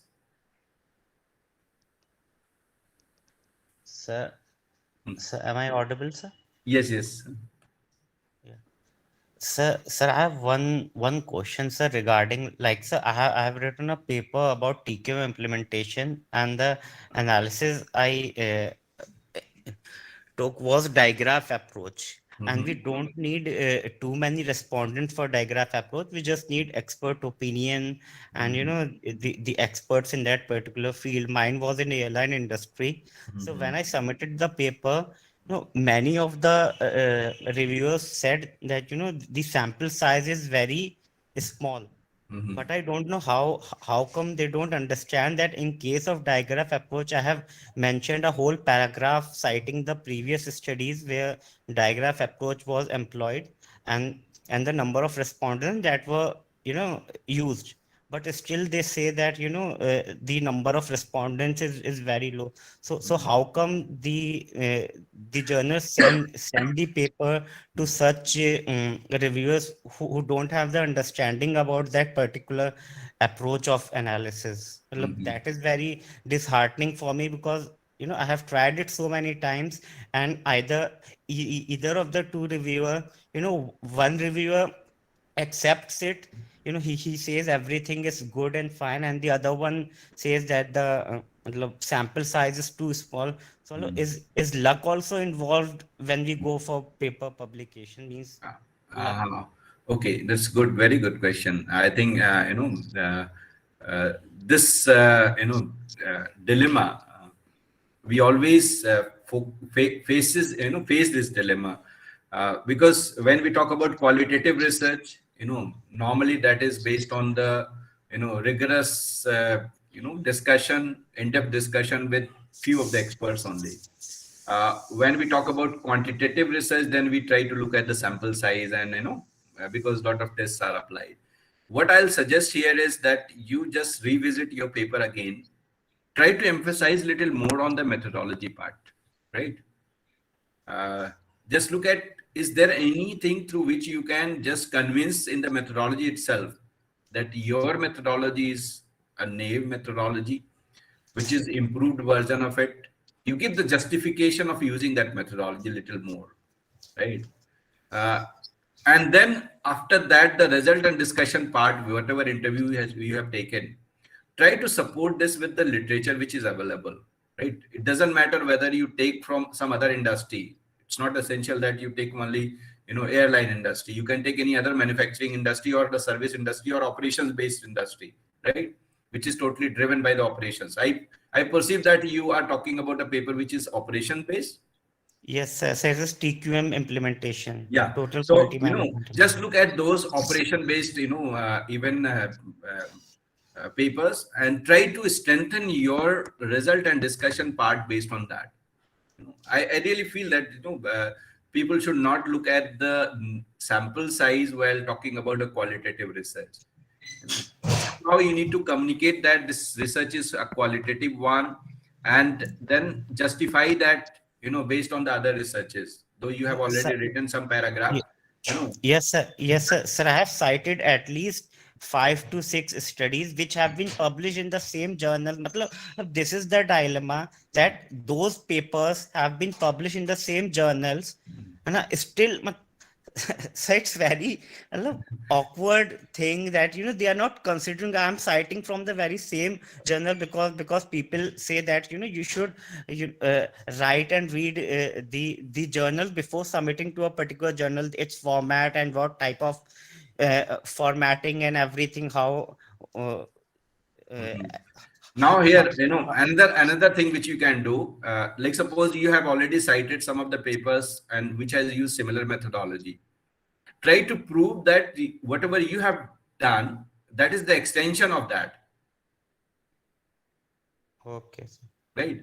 Because what happens, many journals just look at that what additional knowledge yes, you are trying to contribute through your research. But So so one that particular methodology which was done in a particular sector to the another sector will not justify. Yes, sir. But if you can add something else in that, you give the contextual importance to your research, right? And justify that whatever you are doing, you are actually adding some more value than the previous one. But so one reviewer accepts it and the other one says, it's this not. is this is part of the life. right? This happens. So here the whole idea is that maintain the energy across, because time is running fast. So I'll just move. Okay. We always face this problem. We start with lot of energy, and our energy goes down like anything by the end. And particularly our energy, we we have no energy when we write the conclusion and implication part of it, and we face problem because of this. Sir, I think the same process is followed while doing our PhD also. We begin with Josh, but in the middle we somewhere, lose the track. True, same thing. Yeah, definitely. In all the researches, we follow this kind of pattern comes. Sir, Beginning actually, maybe, without guidance, we cannot maintain the level of energy. yeah. So guidance is very important as far as research is concerned. Without proper guidance, how is it possible to maintain energy at all levels? Yes, true. So we need to definitely find out some means and ways to maintain the energy across. जैसे race है एक, हमें race दौड़नी है, starting में हमारे पास energy होती है, लेकिन धीरे धीरे धीरे एनर्जी कम होती जाती है. जब फिनिशिंग लाइन पे जाते हैं तो एनर्जी नहीं रहती है. हमको कहीं ना कहीं कुछ बूस्टर चाहिए, राइट? तो ऐसे ही हमें जो है गाइडेंस चाहिए, या we need to have some innovative way to handle that situation, और maybe we need a break, a little break, not the high, long break, because long break के साथ में क्या होता है कि by the time again you rejoin and start writing the conclusion and implication, you will feel that no, whatever result and discussion is there, that is not correct. Let me have something else. Sir, I have a suggestion to enhance the research in our country. Why not people like you, like the big professors, you make some group on Facebook or something, some forum like that, where we can ask questions from you in a group. Means, why don't you form some group like professors like you and some other people?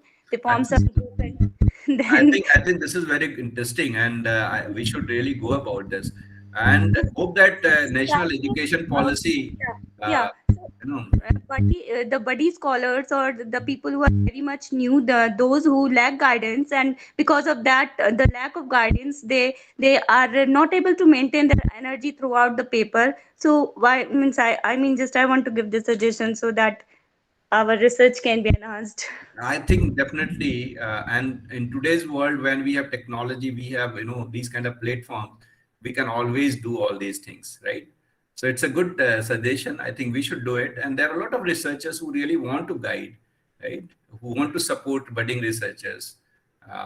So I'm sure that people will come forward. It's just matter of creating the platform and creating a forum. There are several forums which are where discussions are happening and people are doing a bit of it, but yes, it can be done in a more organized manner.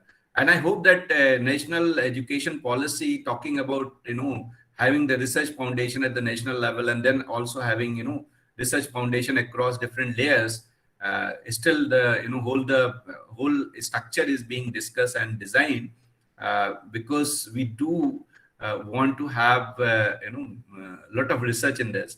Recently, there was also one of the query from Raj Sabha that how do we really encourage the publishing of the papers in national journals, not only because here when we talk about national journals, we don't have good quality of national journals, because everybody is talking about impact factor, talking about indexing, and Indian journals are not indexed properly. So there's no point submitting the paper in that particular journal which is not being rated highly, right? So that was the query, why we don't have good journals in India, and people are publishing outside, and we should encourage this part as well. So it was very interesting question, and it was very intelligent question which was being asked in Raj Sabha, I think in the last sitting. So let me conclude the whole discussion while talking about publishing at good place. Definitely the selecting the potential journal is important. So it's always good to select the potential journal based on different criteria, and the first one is that looking at the fit. So try to identify the fit of your paper with the journal which you're targeting. And you can also look at, based on the readership, that your paper is say local in nature, so it's better to publish in a local journal, in national level journal, so that it can be recognized better. So these two criteria are important to select the potential journal. After that, also the reputation of the journal in terms of the indexing, so nowadays we are talking about General Citation Report, we are talking about ABDC, talking about ABS, Scopus, Shimago. So there are different databases which can be used for looking at which particular journal to target, because quality does matter now. So we need to look at that part in a very rigorous manner. You should also look at selecting the good publishers, because some minimum level of say quality is being maintained in case of publishers as well. Maybe the journal is new and not listed in databases at the moment or indexing at the moment, but definitely that will be listed immediately in say a few say months or in a year or so. So publisher is also important. It's good to maintain this diversity in terms of publication. I always look at that yes, I have published one paper in Emerald, so now I should target another paper in Wiley or something else. So having a diversity of publication in different journals, that definitely gives a lot of satisfaction. So I think we should also follow that as well. And finally, I would like to say that research can be learned. So to be a good writer, keep writing. So many times we feel that no, this is not my cup of tea, I cannot do research. Everybody can do it. Only thing is that you need to have patience in the beginning and continue or keep writing. Master the requirement of your target journal to reduce the tension and frustration. It's always good to do this in the beginning itself. Though right now the situation is entirely different. The rejections are so high, even sometimes I also get frustrated because of that. So that's there, but anyway, you need to continue this. Good writer is also need to be a good reader. So to continue continue reading journal papers, because that is important. Many times the reading journal paper is boring, but we don't have any other option. To improve your skill, I think you should not work in isolation. I think somebody has given very good suggestion to create different forums of discussion and so on. I think we should go for this. Unfortunately, in case of universities, we do face a lot of problem in terms of keeping researcher in isolation. Even they don't allow researcher to interact with other faculty member or other researchers as well in universities. So that is something very unfortunate. Research is something which need to be discussed a lot with everyone to get more idea. And it is important to accept the criticism. Many times we get frustrated when we get the feedback from the reviewer. That reviewer has given very strange feedback and you feel that this is not really relevant at all with this. But anyway, we should welcome that and we should take those criticism in a good way to improve the paper. And after improving the paper, you will feel that yes, this quality of the paper has gone up like anything. Learn to be mentored. Don't shy to seek the guidance. Many times we feel shy not to interact with others. It's important to interact with others. Take the guidance as much as you can take from others. So that is there. Develop the zeal for creating your research impact. So if you have a zeal, I think nobody can stop you from becoming a good researcher. At this age, I still visit my Scopus. I sometimes when I get a free time, I just search my authors this thing and look at how many papers are listed, how many citations are there. So I think that is important. You need to have that kind of zeal to see your impression in the research domain. And if you have that kind of attitude that no, I want to see myself in Scopus, I want to see myself in Google Scholar, and I want to have so many citations. I think you'll keep writing and you'll do the quality research. So focus on quality versus quantity. Publish few, but publish in good journals, because if you look at the face of the quality papers, that gives you a lot of satisfaction. Like your paper is in Emerald, your paper is in Wiley, your paper is in elsewhere, you'll feel satisfied. Always you'll try to see that paper, right?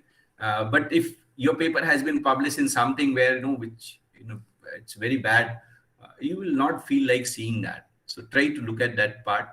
And at the end, I'll just wish you all the best. Publish and flourish, and become a good researcher. Publish good papers in good journals, impactful journals, and wish you all the very best. So thank you very much, and we can have few quick questions. I have not talked about anything related to the undertaking research. There were some queries, how to apply the regression model or logistic regression. I can just suggest that while talking about the regression model, just first understand the nature of your data, dependent variable and independent variable. Dependent variable is the mean criteria to determine which particular regression model to apply. Suppose you are clear that your dependent variable is dichotomous, two options are there. Now you don't have any other thought. You can just go for binary regression, binary logistics. But suppose your particular dependent variable have three options, low, medium, high, and you want to model it. So maybe you can go for multiple logistic regression. But if your data is continuous, then you should not go for logistics. You should go for OLS or linear model or any exponential models. In case of logistics, the beauty is that you need to only focus on the dependent variable. Independent can be in any nature. It can be continuous. It can be binary. It can be dummy. It can be in rating scales. So dependent variable in case of logistics can be in any form. Again, you have multiple way to assess the findings, whether you want to know the marginal effect or you want to know the odds ratio. These two works better. There's no issue at all. But nowadays people are seeing, asking for, or many journals even ask for not to just conclude based on the odds ratio, rather try to calculate the marginal effect of each and every independent variable on dependent variable. So these are some insights of regression. If you have any other query, you can put before me. I'll be happy for that. So I want to ask about the stratified sampling. So my question is that we make stratas on the basis of characteristics of our respondents. So their gender, their educational level, their caste or religion. Can we divide stratas on the basis of area also? Yeah, means like we are working of some scheme and we got the list of the respondents from the animal husbandry department, and there were 200 participants of those schemes, and the scheme is distributed into the two tehsils of a district, only in two tehsils of a district like in Aligarh. So I want in case of when we talk about stratification, even geographical criteria is also one of the indicator to go for making the stratum. But this is actually normally we follow multi-stage technique. So when we talk about creating a stratum based on the geographical region, maybe the issue which you want to handle cannot be captured, because the whole idea for making a stratum is to understand the variability in the sampling process.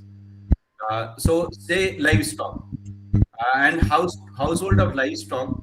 If you take say district as an indicator of making the certification, maybe then say suppose holding of livestock or variability in holding of livestock may not be captured, right? So district of Aligarh versus district of Bulandshahr or like that, maybe having a similar kind of pattern. So again, the variability will be captured only when you go for deeper level of say stratum making. So orthography can be one criteria, but that will not capture the variability of your certification. Participants, we are requesting to you to please allow Professor Jabir sir to lead the session because it's already too late and he has already a prior commitment to many, his schedules are booked. So whatever your question, you can, directly talk to me. We will arrange the thing, the suitable answer from sir. Dr. Wakas, can you conclude the session if you are available? Yes, sir. Thank you. Thank you so much, Professor Jabir Ali Sahab. That was such a fruitful and a knowledgeable session, and I hope all of us, the budding researchers and the academicians will learn a lot and have a good idea about how to write a good research paper, and hopefully, we'll have much more interactions with you so that we can excel in our field. Thank you so much, Professor Jabir Ali Sahab. Thank you. Thank you very much. All the best, everyone. Thank you, sir. Thanks a lot, sir. Thanks, sir. Thanks a lot.